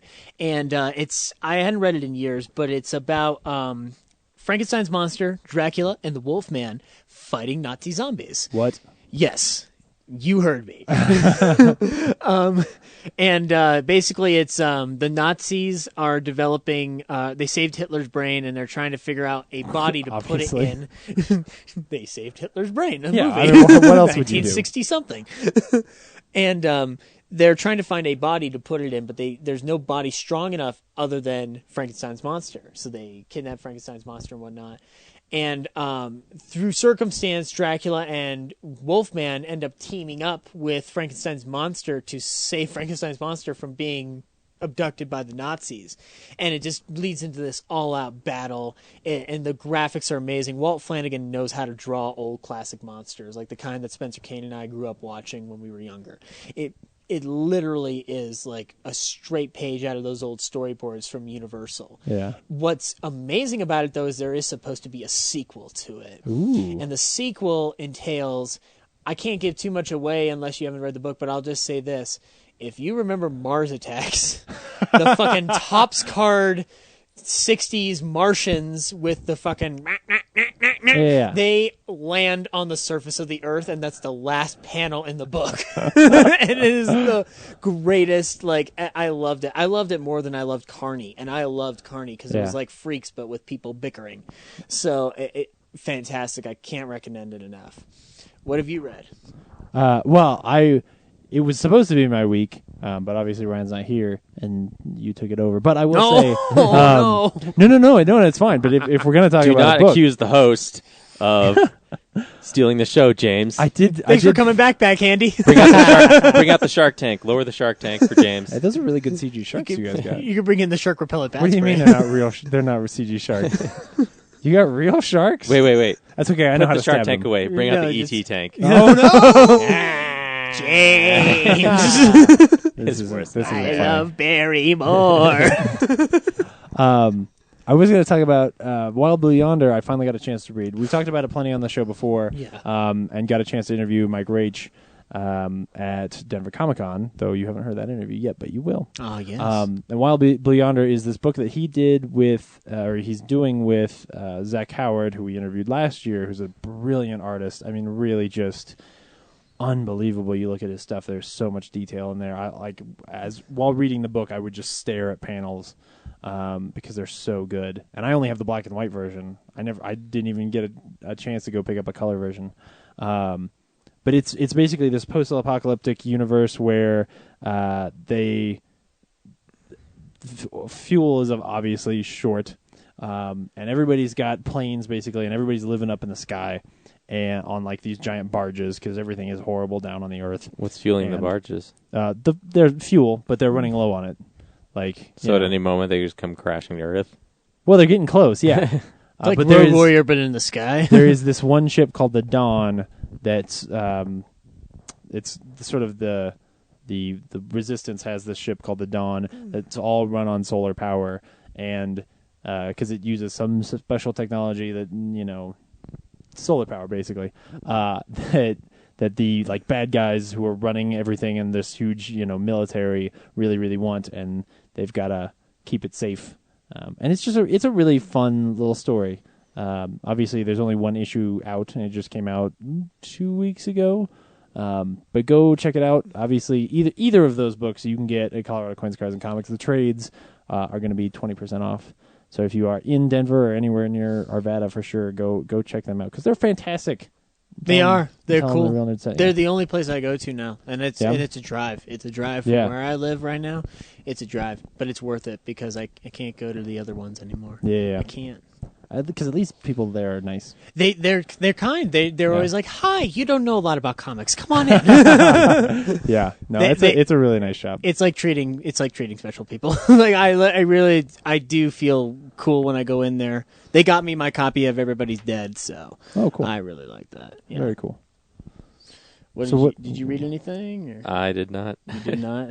I've been editing and doing Yeah. video stuff. so- My stack is ridiculous right Yeah. now. I Literature is have a important, huge young stack. Bradley. I have a huge stack. It's just like I can't get Oh, to yeah. it. Yeah. I started a little bit of Ninja Turtles Crying War, but I haven't finished it, so I'm not going to talk about it. No, We'll save it for another no week. worries. Yeah. No, it's all good. Cool.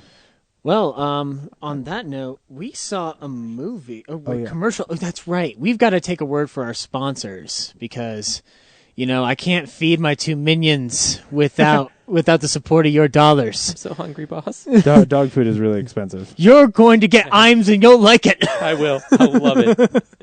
We're going to take a quick break and we'll be right back. Hello, Real Nerds listeners. I'm Mac, And I'm Idiot Chillix. and we're here to tell you to visit SphrixesDomain.com. Why should you visit SphrixesDomain.com? Well, duh, it's simple. If you like farts and cartoons and bad words and stuff, you should definitely visit SphrixesDomain.com. How do you spell that address I see? What? I don't know. Fucking S something. I don't know. I'm incompetent. I have no idea. Fine, I'll do it. S P H E Sure. Oh, R God. Oh, God. Seriously, you can X. spell the whole thing out? S. Oh, D. God. Just say the domain part. I don't want to be here all night. Jesus. Is it getting any more of a complicated website name? Stupid asshole Sphinx. Jesus. Anyway, Visit our website where you can read about all the funny adventures of 7 aliens struggling to live together in an abandoned warehouse in Denver. Well, what? That's it? What? It doesn't say anything about my crazy hijinks or antics or...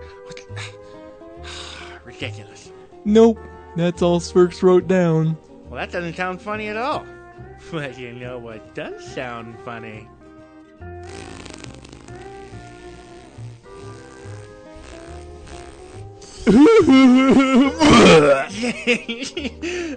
Gross. Oh man, I'm hungry God. again. Oh, it's so disgusting. Oh.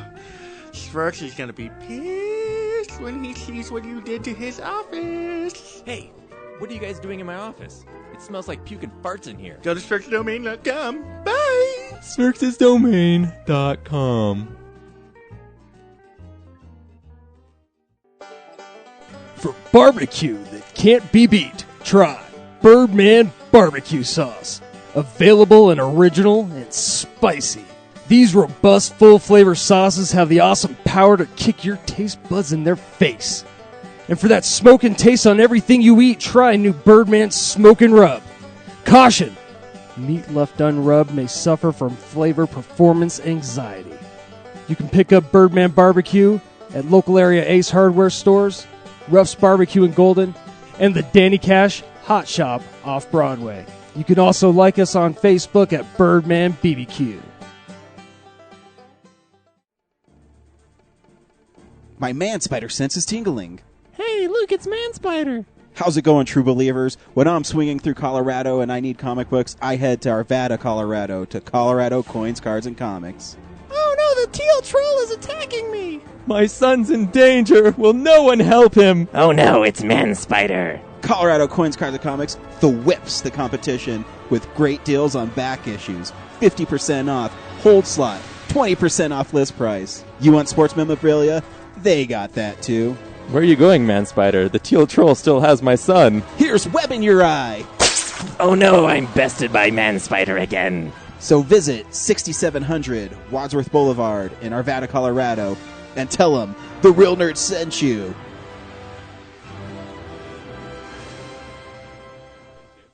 I would love to do a game. Do we have a game? Which one do you play? Let's play the Leonard Maltin game.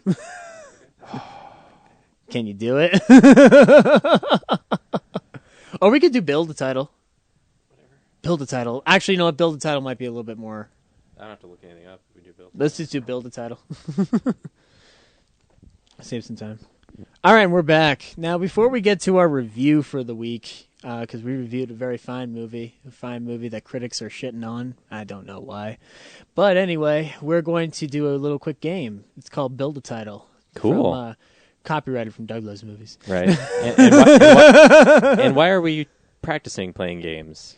Why? Well, because on July 31st at Castleman's Bar and Venue, you will get to see The Real Nerds live. Not starring me, but starring Ryan Frost, James Hart, and Bradley Haig doing their first live show after the premiere of The Boy Who Stares, my short film that I finished up. It's the last short film that I'll ever do. We're also going to be showing 5 Steps by Matty O'Connor, The Zone by Adam Jewell. We're going to be showing a bunch of other short films, including 13 Dance Tests by Kaya Butcher. And it will all lead up to this live show by The Real Nerds. And during that time, they are going to bring up audience members to play a game. We think so, yeah. Yeah, I believe so, yeah. We're definitely going to play some kind of game. Yeah. Well, any kind of game. We're still trying to figure out exactly what kind of games, but we're going to test some stuff out right now. And the first one we have is Build a Title. The rules of Build a Title, if you don't know the rules, is we have a film title, which will be picked out by my loyal henchman, Bradley. And he is going to give a title, and then essentially we have to build off of that title. So if he says the movie Sleepy Hollow, I could say something like Sleepy Hollow Down Dirty Shame. If he says the movie English Patient, I'd be like The English Patient. Bad English. If I could come up with The English Patient, I was trying to make that work. Yeah.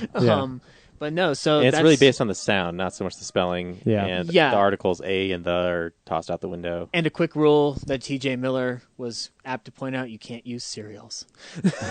So you can't say "In the Land of Milk and Honey," not Cheerios. Yeah. See, that's the full title. So say Terminator 2 Judgment Day. You can't just use Terminator 2. It's got to be... Yeah. Yeah, you can't now. So anyway, Bradley, why don't we pull up a title? Let's see what's a Okay. good title. It's because I can see it from here. Let's try The Cat in the Hat. Seems simple enough and Cat seems in like the something you could build pretty easily with. Okay. All right. We'll go clockwise, counterclockwise. Let's do Zach. You go next. So cat. I said Cat in the Hat. So Okay. The Cat in the Hat. Ah, damn it. I hate you. This is like you guys overthrowing a dictator, really, right now. I know how we could beat him, boss. The Cat in the Hat. And we can take her out the right? I remember the Yeah. I'm trying to remember Yeah. the rules. So it's So really you can just do cat. you can do cat. in the hat. Yeah. Let's see. Tom Cat in the Hat. I think the movie's Tom Cats. Tom Cat. Damn it. All right, so Zach is out. That's Jerry O'Connell, right? Yes. Yeah. Try it. The Cat in the Hat, Fields and McCoys.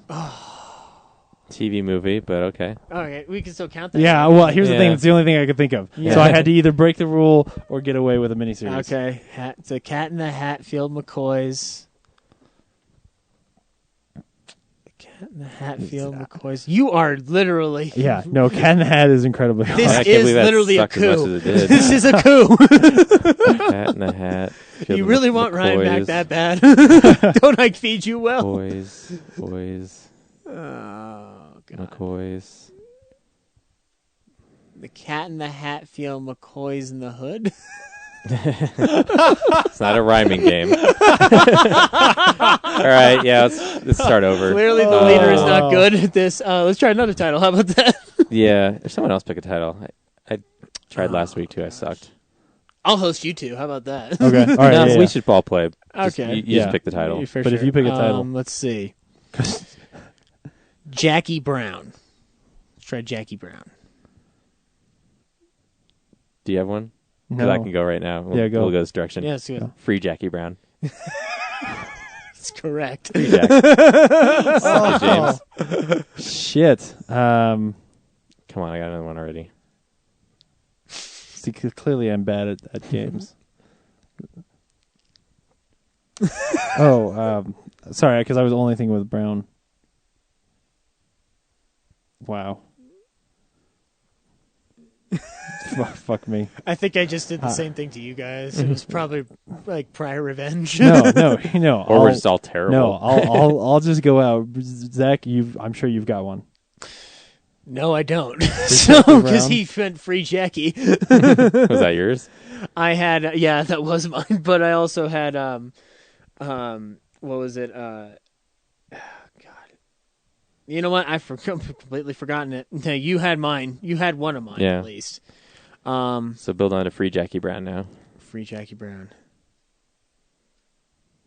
Free Jackie Brown.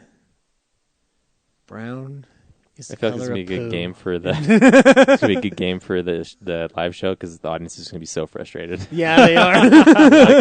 We need Like to get they- Matty O'Connor and like they Spencer are Kane right in now. there. You think I'm bad at this?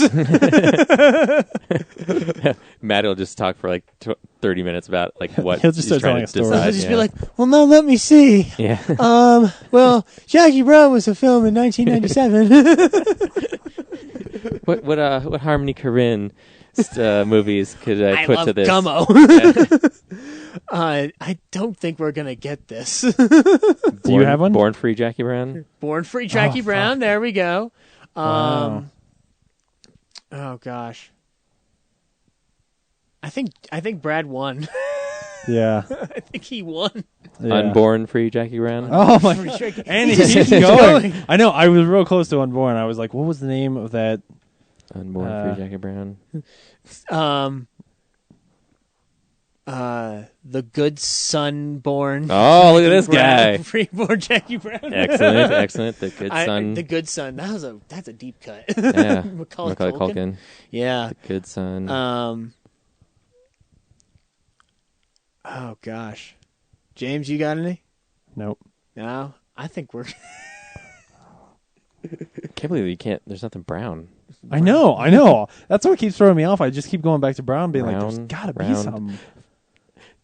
some." Sorry, we have unborn free Jackie Brown. The good son. The good son. Born. Good son born free Jackie Brown. Oh no, I lost it. Oh no. Oh, Browners. Browners. There we go. No, you can't.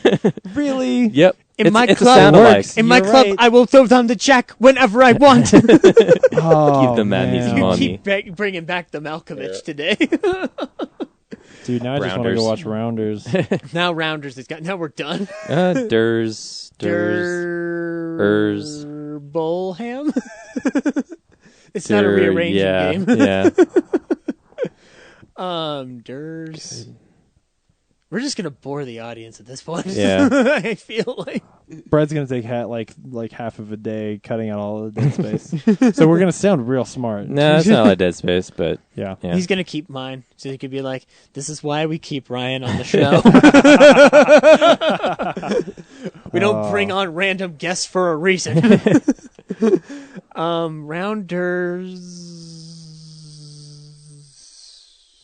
Boot. Durs Boot. Durs Boot.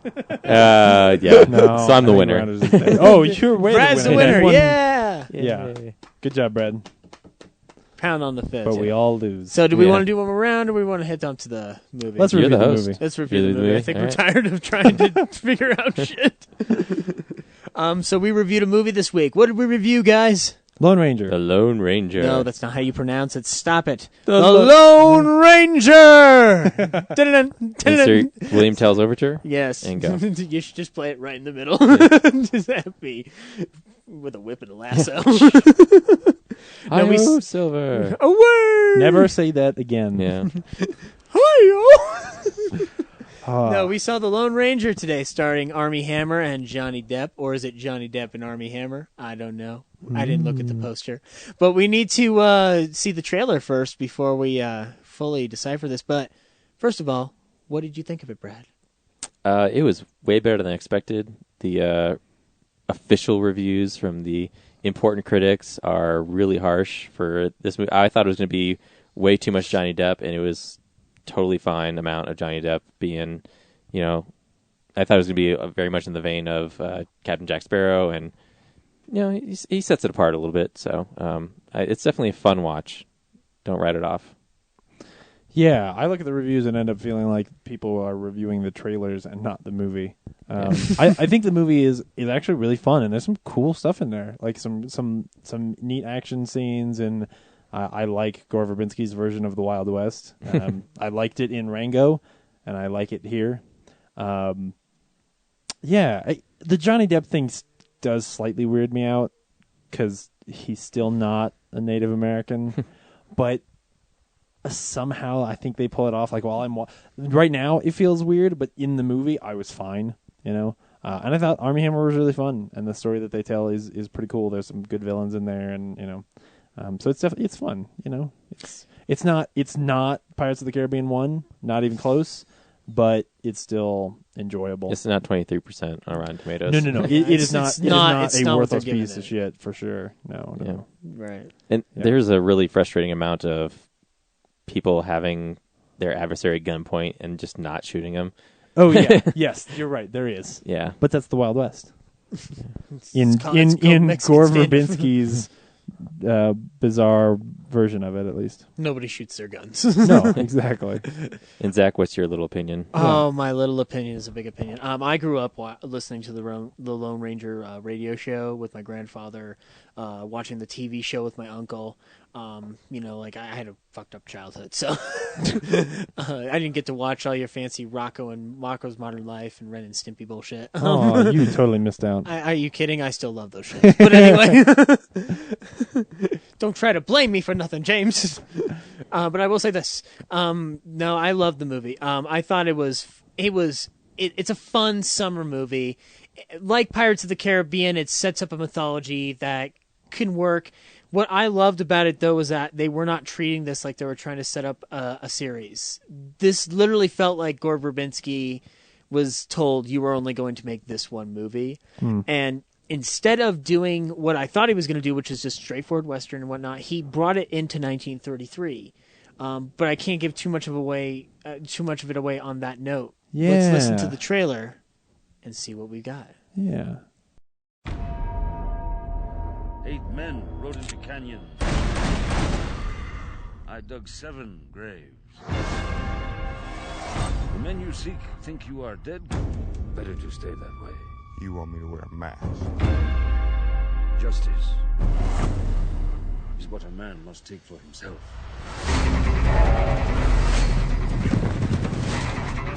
Buenas tardes, chiquitas. We gotta go!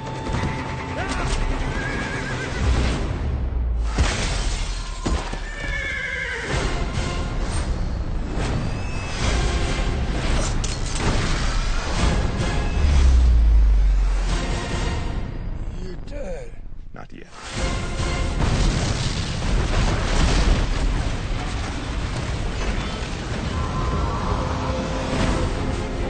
Was a ranger riding a white horse. Got some lunatic Indian with him. They come for you. If these men represent the law, I'd rather be an outlaw. He's coming for you.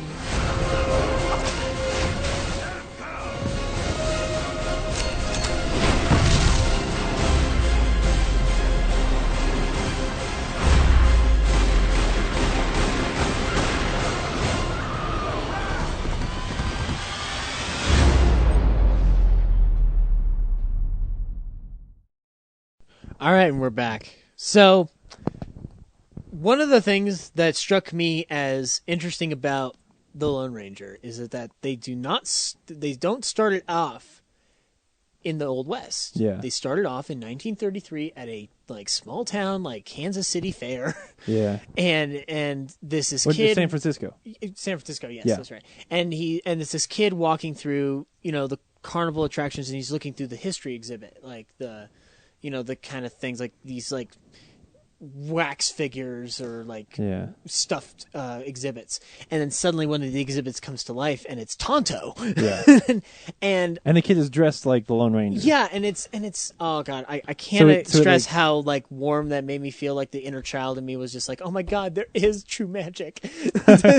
I'm serious. That movie affected me way too much because of what it means to me. But Yeah. the way they handled that, it didn't feel forced to me. It felt like it's carrying on a legacy. And what was beautiful about it is because they weren't trying to set up a series. Now, if they do, I don't know how they're going to transition into it. Right. But the fact that they were just making this movie, and the fact that it had that kind of story element to it, it made me feel good. Because the problem that I had with the Green Hornet is that the Green Hornet didn't homage the radio show, it homaged the TV show. I love the TV show, but the Green Hornet is a badass hero. He can be if you give him the right opportunity. Brett Reed is not, totally bumbling. Kato's good. Brett Reed can hold his own. Right. Whereas in this one, John Reed is obviously a badass. He's obviously on the right side of the law. He's a little goofy. In this movie, Army plays him a little goofy because he's playing to Johnny Depp's jokes a little bit. But yeah, and some of that is stuff like when he gets hit with the arrow and that scream, that was a where little weird. it's sort of it's almost like not meta, but it's so over the top just to be funny, and it's such a quick thing that it just sort of fits into the tone of the movie because the tone of the movie is very much unreal. At least within those bookends. The bookends are set in a real world. It's imaginary. But as Tonto is telling this story, it because they do it with those bookends, it leaves room for things like here's some spoilers: vampire rabbits and crazy flying horses and shit like that. That they don't They don't straight up address, but it's all elements of this sort of storytelling thing that they're doing where this is all like happening in Tonto's mind. The world is off balance. I don't think that I get the vampire rabbits. I get that. Yeah. That was a very that was weird the thing that CGI I was thing. not ready for, and it happened, and I went, and like I think that's the thing probably that people are seeing and going like, oh, this movie's tonally all messed up, and I'm like, I don't think I think tonally it's fine. I think the tone of the movie is pretty cohesive. It makes me kind of want to watch Crystal Skull again, because the reason I hate Crystal Skull is not the reason everybody else hates it. I hate it because there's gophers popping out of the hole looking at the train as it flies by. And also Shia LaBeouf swinging with monkeys. But like, no, you can't take it on that alone. The flying horse element, on the other hand, like part of the Lone Ranger to me is that Silver was a horse that could do anything. So to me, like, and again, I may be the discerning opinion between you two, but that movie was everything I ever wanted to see in a Lone Ranger movie. Like the incredible horse, the sidekick, and the way they handled Tonto's backstory was fucking perfect. So is that actually like his backstory somewhere? It's very close. They're very vague about what Tonto's backstory is. Like there's different versions. It's like a comic book. Yeah. Like there's so many episodes of that radio show that they keep changing up things like constantly, because it was just like what caters to kids back then, or who the sponsor was back then. Like Chex Mix loves the Lone Ranger, it's stuff like that. But the one thing that really, like, the only thing that took me out of it for a second before I realized I love this about Gore Verbinski is Helena Bonham Carter's character is very, very strange, and it almost seems like she just did that as a favor. But and at first I didn't like this whole shotgun through the heel thing. Right. But then when they brought it back later, I was like, that's pretty funny. But it's still, like, that is a character that I don't know why it's there, It's the informant, the femme fatale. Yeah, it is. It's also just an excuse to go to Hell on Wheels, which I think that right there is a good metaphor for what this movie, like the sort of tone that this movie is going after, and the version of the world that it's going after, that their version of Hell on Wheels is this like crazy carnival setting and there's lots of people there, and there's a like a what do you call them, like there are carnies there that, like, the guy that is just covered in hair. We see him a couple times. Well, yeah, but I don't know if the big guy. Yeah, the big guy. Yeah, there's a guy who, like, he's growing hair all over his face. He looks like a dog, like I don't know, the man dog, whatever you would call that guy at a carnival show. A freak, I guess, but that's mean. But that if you compare that to, like, the realistic version of Hell on Wheels in the show Hell on Wheels, where it's like just dust and poverty. And, yes, there are hookers, but there's like 6 of them, and they live in a tent together. Like, that's the kind of Wild West that Gore Verbinski is going for, and it's this very mythic kind of West. And I think it's what we picture in books and, like, our history lessons, and especially what people were picturing in the 40s when they thought about the Wild West. Very much so. Or the 30s, when that radio show was going on, when you thought about what the West was, because you'd never seen it and you were 12 years old, you imagined this kind of stuff going on. Exactly. Actually, that's a fair point as to why I think critics didn't like this movie. Like, to think about it is like a critic would have to... Like, if a critic from 1940 saw this movie, they'd be fucking, like, balls out insane, like literally trying to figure out what the fuck they just saw. Like, oh, Mom, I just saw the demon inside. Like, it's fucking ridiculous how fun this movie is. Sorry, not great. How fun this movie is. And yet critics are not just kind of going along with the ride. And meanwhile, they're giving, like... great reviews to The Heat, which I still don't understand, because The Heat is the same story I've seen all the time. Oh, it's one cop against another cop, and one of them's fat, but the other one's thin, and the other one is wacky, but the other one's straight-laced. Like, the Lone Ranger, I know what I'm going into. I know that I'm going to see the same cliches from a Western. But here there's something weird to it, yeah. Yeah, at least Gordon, give me the same thing. At least he tries to give you a different perspective. And like you were talking about earlier, Rango, that version of the West, it's appropriate for kids, but it's also fun enough for adults. Yeah. That's what I think about the Lone Ranger. Good enough for kids, fun enough for adults. I also would say that if you're somebody who, like me, really like Gore Verbinski. I do, but I also think that his like crazy, way over the top action sequences get a little bit too far in the pirate sequels.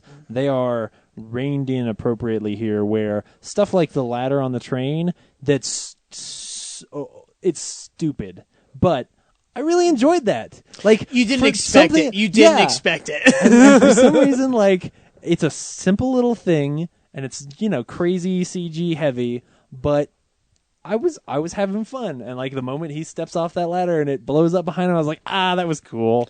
I can't help it. That was stupid, but okay, And that whole train sequence, that whole final train sequence is really fun, and something, at the very least, something you won't see anywhere else. A guy riding a horse in the train, shooting at a different train, like all this craziness of two trains. I mean, it all comes from the fact that like at Promontory Point, there were those two trains facing each other. We've seen the picture, and basically from that they said, like, well, what if both those trains went the same direction and then went into some crazy like hill thing, like the minecart chase from Raiders of the Lost Ark, where they're on different levels and they're crossing each other. And what if those two trains broke into other separated trains? So. Yeah, and now there's 4 trains, and it's crazy, but it's also follows its own logic, and so you can follow the action scene fairly well. Yeah, exactly. It's cool. What I loved about it, well, I mean, like,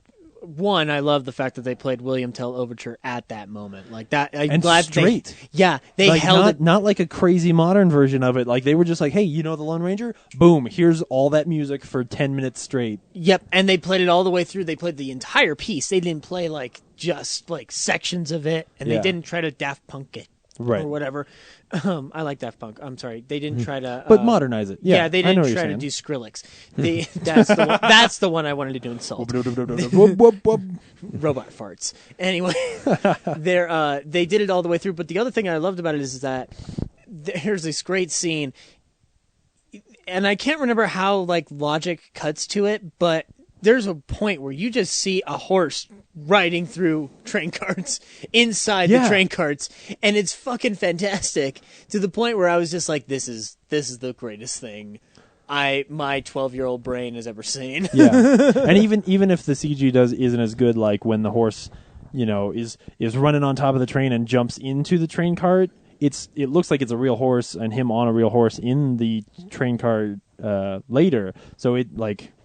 because in the trailer you see that shot of him like, the tunnel's coming, I gotta get the horse off the top of the thing, and he jumps, and that CG's not as great, but the actual meat of the action sequence is the horse in the car, and that part is really cool. Right. So I mean, it's not like it's not perfect. There's definitely stuff that's not going to work for some people, but right. I mean, as far as performances are concerned, like the composite and the CG and the stunt, I thought they had a good combo of stuntmen and CG. Yeah, like they combined it perfectly. As far as performances are concerned, I thought Armie Hammer did a great job as the Lone Ranger. He plays John Reed with a great sense of confusion as to what's happening to him, and for the Lone Ranger, to be thrown into that world of being an attorney at one point, and then all of a sudden being thrown into this world of like having to be an Avenger for your brother. It's a great story. I thought Johnny Depp was great as Tonto. Yeah. I fucking loved him as Tonto, and I don't know how many people will like write me letters about this. I don't care. He's fucking like, I don't care about this whole desertion, because I threw all those inhibitions out the door after I saw Tropic Thunder. When I saw Robert Downey Jr. doing that, I'm just like, you know what? We're past this point. We're past this logic, and I thought Johnny Depp did a fantastic job doing it. Tom Wilkinson was a great villain. Mm-hmm. I didn't expect him to be the villain. Like, I thought he might just be a side character, but he ended up holding his own. I think the only problem I had was one shot where you see the horse in a tree, and he goes, something's very wrong with that horse. And I was just like, oh, come on, no. Let's not be too goofy. Yeah. But they reined themselves in very well, like especially from Pirates 3, which I thought... I was telling Brett, I like the Pirates movies. I like them all. Right. Pirates 3, I will agree with you. It does go in some weird places. Oh, yeah. Especially, like, I don't know, like Chun Yao Fat appearing in a Pirates movie just seemed really strange to me. But like, I love the idea of combining like Asian. I like that too. I just didn't style think to they'd it. cast him. Yeah. I thought they were. I'm glad they casted him, but I was just like, wow, they're not giving him a lot to do here. Yeah. Like he It's- literally like had like what 3 scenes and then he's gone. Yeah. And the crazy Gore Verbinski stuff that starts to work in there, where he's like, because no one's telling him no, he starts doing things like, well, how about we have 10 minutes of Johnny Depp in Davy Jones's locker, where like the rocks are crabs and there's a boat and everything is white. You know, that whole there's Right, a that whole long. sequence. I would have sequence in it. loved that And movie if it was a super weird world, but it's only like the Yeah. first 5-10 minutes. Yeah. And you're like, oh, I thought this movie was about getting him out, and then we've already done that. What's the rest of the movie going to be about? Right. Jumping on Yeah. big giant wheels and just Right. spinning them around Yeah. the jungle. And that's the thing. Or Like getting those flushed action down a sequences are so over the siege top sewer that they Right. they can get in the way. When I don't think that the Lone Ranger suffers from that. No, it doesn't. It doesn't lag. I mean, I thought it would maybe have been a little 30 minutes too long, but I mean, like I can't complain. Like I had so much fun, and I think this is the first movie I'd seen in a theater for a while, so I was just having too much fun with myself to enjoy, like to think about these like small nitpicky details. you Yeah, know? I love Butch Cavendish, the character that William Fichtner plays. I didn't anytime recognize you him have- until the credits. Yeah. Anytime that you have a like bad guy Western guy who likes to eat people, and they basically kind of make him into a vampire, you know, especially to have that, because the whole Wendigo thing, where especially when you see the rabbits and stuff like that, there really was this moment where I was like, holy crap, you're trying to kind of tell me that this dude is a vampire, and that his presence as a vampire is making all the other animals either crazy or also into vampires. Like, and they don't say it, but 'Cause that they is can't. totally subtly written into this movie, and I want to see a movie that's just like, I would love it if he were really the only villain. Dear, you know, dear like Gore Verbinski. yeah, like Your movie is about vampires. Stop it. yeah, this is a Western vampire movie, and if they had gotten rid of all of the like conspiracy stuff and just had this be like, no, there's a vampire in the West and we have to go catch him and kill him. I love that, and so I was really in the beginning, and then when all the conspiracy stuff happened, I was like, oh, okay, all right. So I was kind of sad by the way that Butch Cavendish's character is killed. I mean, it's a cool big spectacle kill, but I really wanted I wanted Tonto to get the gun and shoot him in the head with a silver bullet. But what's great about Tonto's scene is that when Tonto does kill the bad guy, like, 'cause he does kill the main bad guy, when he kills him, it's like Django Unchained for children. Yeah. I hate you, white man. Boom. And he's right, because we all suck. But there's to me, that was so perfect, because there's all this controversy about like fucking like, you know, like, will Johnny Depp work as Tonto and all that stuff like that. I think in those moments, I think he proves them all wrong and just kind of like shows his true colors, you know, and the way they handled his backstory, again, I cannot say how much like that was handled perfectly. Like to give Tonto depth, because like Tonto on the radio show, he has a backstory. It's kind of like that, but it's almost like it's not really mentioned a lot. Like back in those days, you weren't really focused on Tonto. You were focused on the Lone Ranger. Like he was the big hero. Nowadays, you know, it rightfully so, you know, Tonto's the more interesting character because he's that sidekick that's been put to the side so long, but we keep forgetting how badass he really is compared to the main hero.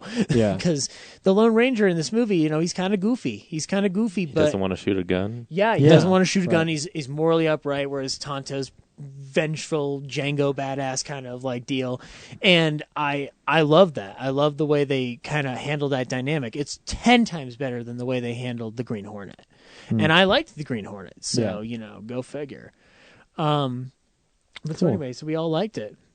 I think we liked it a lot more than we thought we were going to. Yeah. Oh, especially based on that first trailer. The first trailer came out and I was like, oh no. Was that your exact reaction? Oh no. Yeah, no, it was.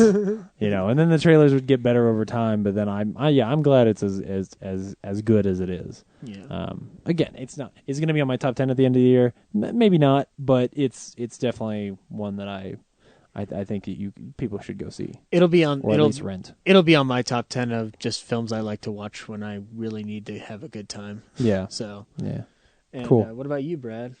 Yeah. Your top 10? No, I don't think it'll make my top 10, but it's not the disaster people are claiming it is. Yeah, I know. 23% seems really harsh. Yeah. But I mean, I don't know. Like, again, you're given the heat, 67%. These are also the same people that said Man of Steel's 53%. Yeah. Yeah, it's just so. I feel like everything ridiculous. is so polarized right now, and that you can't just think a movie's good, not great, but good, and have fun anymore. Like you go online and. I actually think it's a case of like they do just only watch the trailers, and a movie that gets bad press sells a lot more newspapers and a lot more online hits to read about than a movie that gets a good review. So when they can latch onto something that has like, a World War Z like behind the scenes disaster, like because that thing got written off too, but it was a success.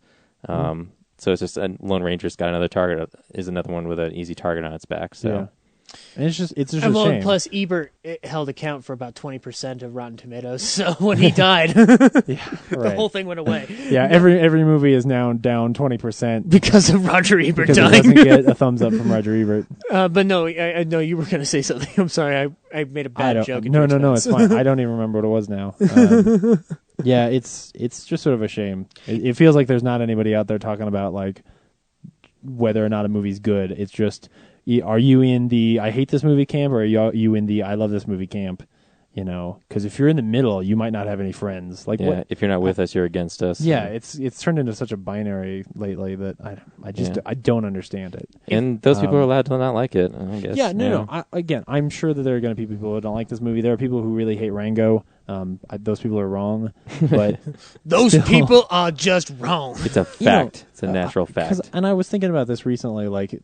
Sometimes there is a movie that you will watch and you'll think, this movie's not very good, and you'll watch it, and it still won't be good. And then at some point you might see it at the right time in your life when you're in the right mood, and suddenly it just works for you. Like, especially movies that are decent but not great. Those movies kind of depend on you and where you are and whether or not it works for, whether or not it's the right movie for you at the right time.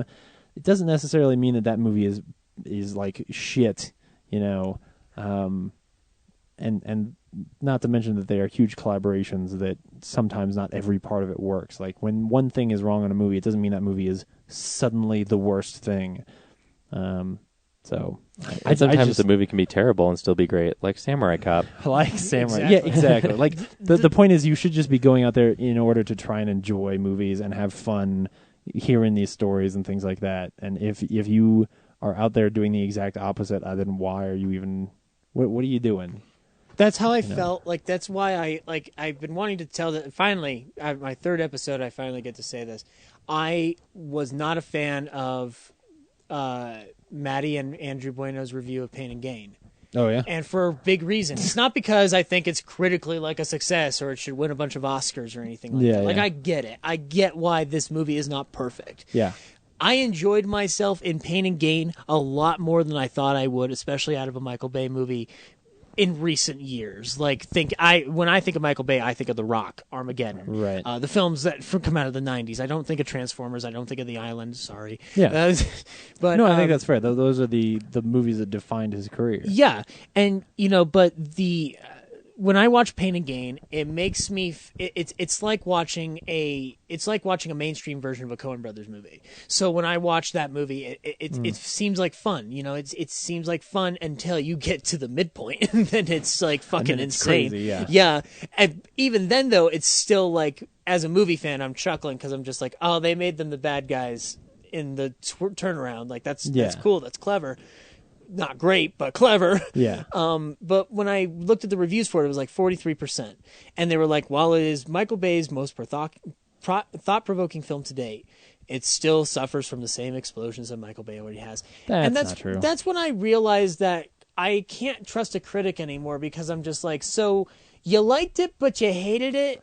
Yeah. But you're defining this solely off of what you know from Michael Bay movies. And how many of those Michael Bay movies did you actually watch? Yeah. I honestly, I saw a movie back a couple of years ago called Leap Year. It was a romantic yeah. comedy with Amy Adams and That's Matthew Good. Yeah. Yeah. Not the best movie in the world, but I went to go see it like when I was in high school, and like I watched it again recently. Actually, The terrain in that movie is beautiful. yeah, it's very beautifully shot. Yeah. But it wasn't a bad romantic comedy, and Amy Adams is a fine lead actress, and she works herself off like all the time.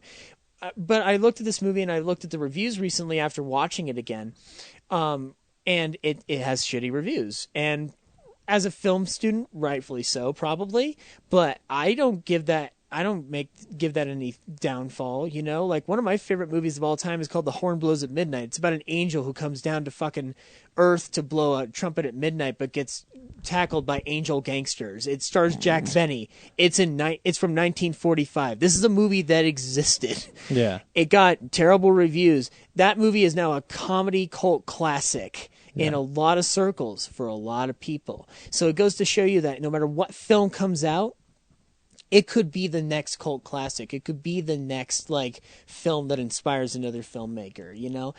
Reviews don't mean anything anymore, especially since Ebert's gone. Yeah. You know, Ebert was the last great critic. He's gone now. Who am I going to look forward to? Roper? I'm sorry. I Realist like podcast. I'm sure Roper's great. I watch his videos sometimes, but he's not a palpable critic. And I love Peter Travers to death, but Peter Travers is sometimes insane.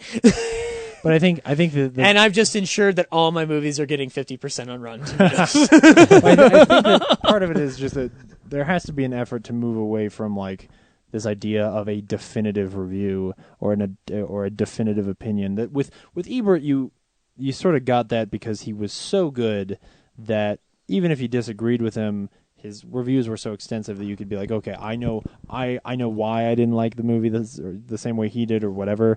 But it's this whole issue of everybody on the internet having an opinion, and that opinion having to be either yes or no, and nothing in between. That's the problem, that there isn't a lot of people doing exactly the thing we're doing now, which is sitting around and talking about a movie and talking about what works and what doesn't, so that then like somebody could go see that movie and actually know what they're getting into, or after they see it go like, I don't know how I felt about that, and having somebody sit around and talk about it and sort of walk you through like, oh well, this is good and this isn't, and this is why.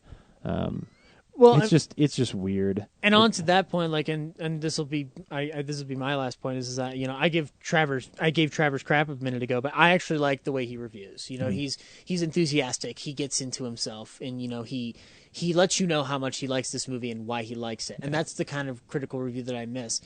The one thing that I notice on Rotten Tomatoes is that a lot of these critics that are coming out of here are internet critics. Yeah.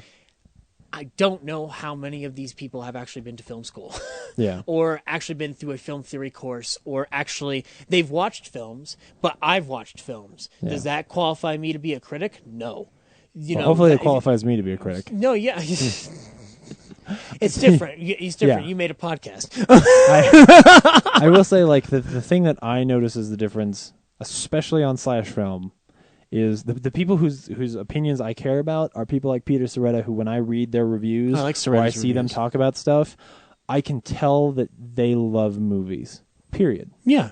Even if they don't like the movie they're talking about, you can tell that there's an enthusiasm for the medium in general and for stories in general, and not just this sort of kind of jaded desire to either tear something apart or pick something apart for good or for bad.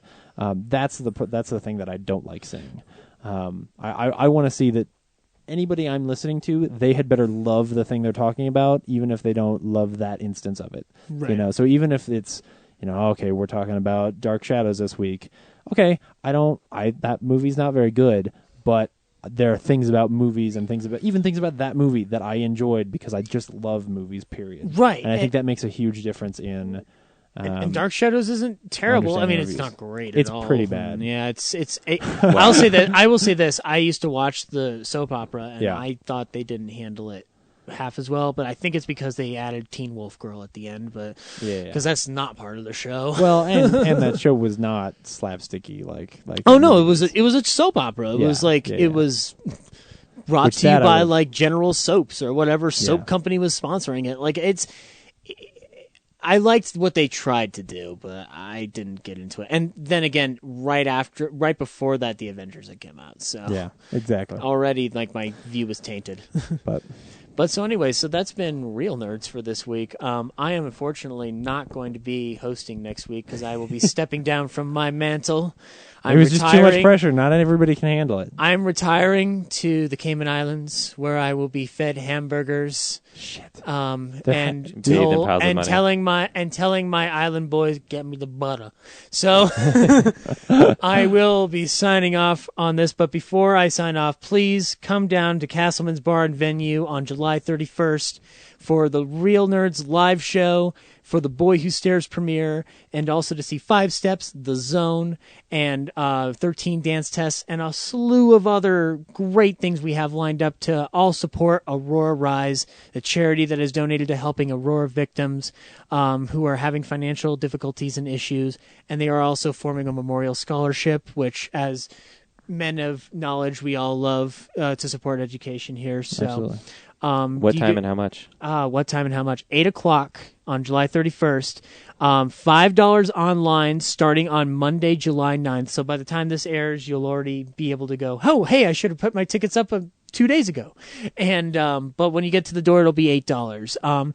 With the $5 ticket, you can come up and have a raffle ticket, and the raffle ticket will be going towards coming up on stage to participate in the game for the Real Nerds. So, that's all I've got, guys. Do we want to plug anything else here, or are we all set? No, I think that's it. Okay. Look out for the Real Nerds Pod Show episode 2 at the end of the month. What are we seeing next week? Oh, yeah. What are we seeing next week? I believe it's Pacific Rim. Ooh, why did I come on the wrong week? No. Yeah, I'm excited. Oh, fuck Lone Ranger. Sucked. Moving. Bring on the Japanese robots. Pacific Rim sucks. All right. Watchmen sucks. Godfellas sucks. But anyway, so that's been Real Nerds for this week. I am Zach Eastman, your guest host. I'm Brad. I'm James. Have a week.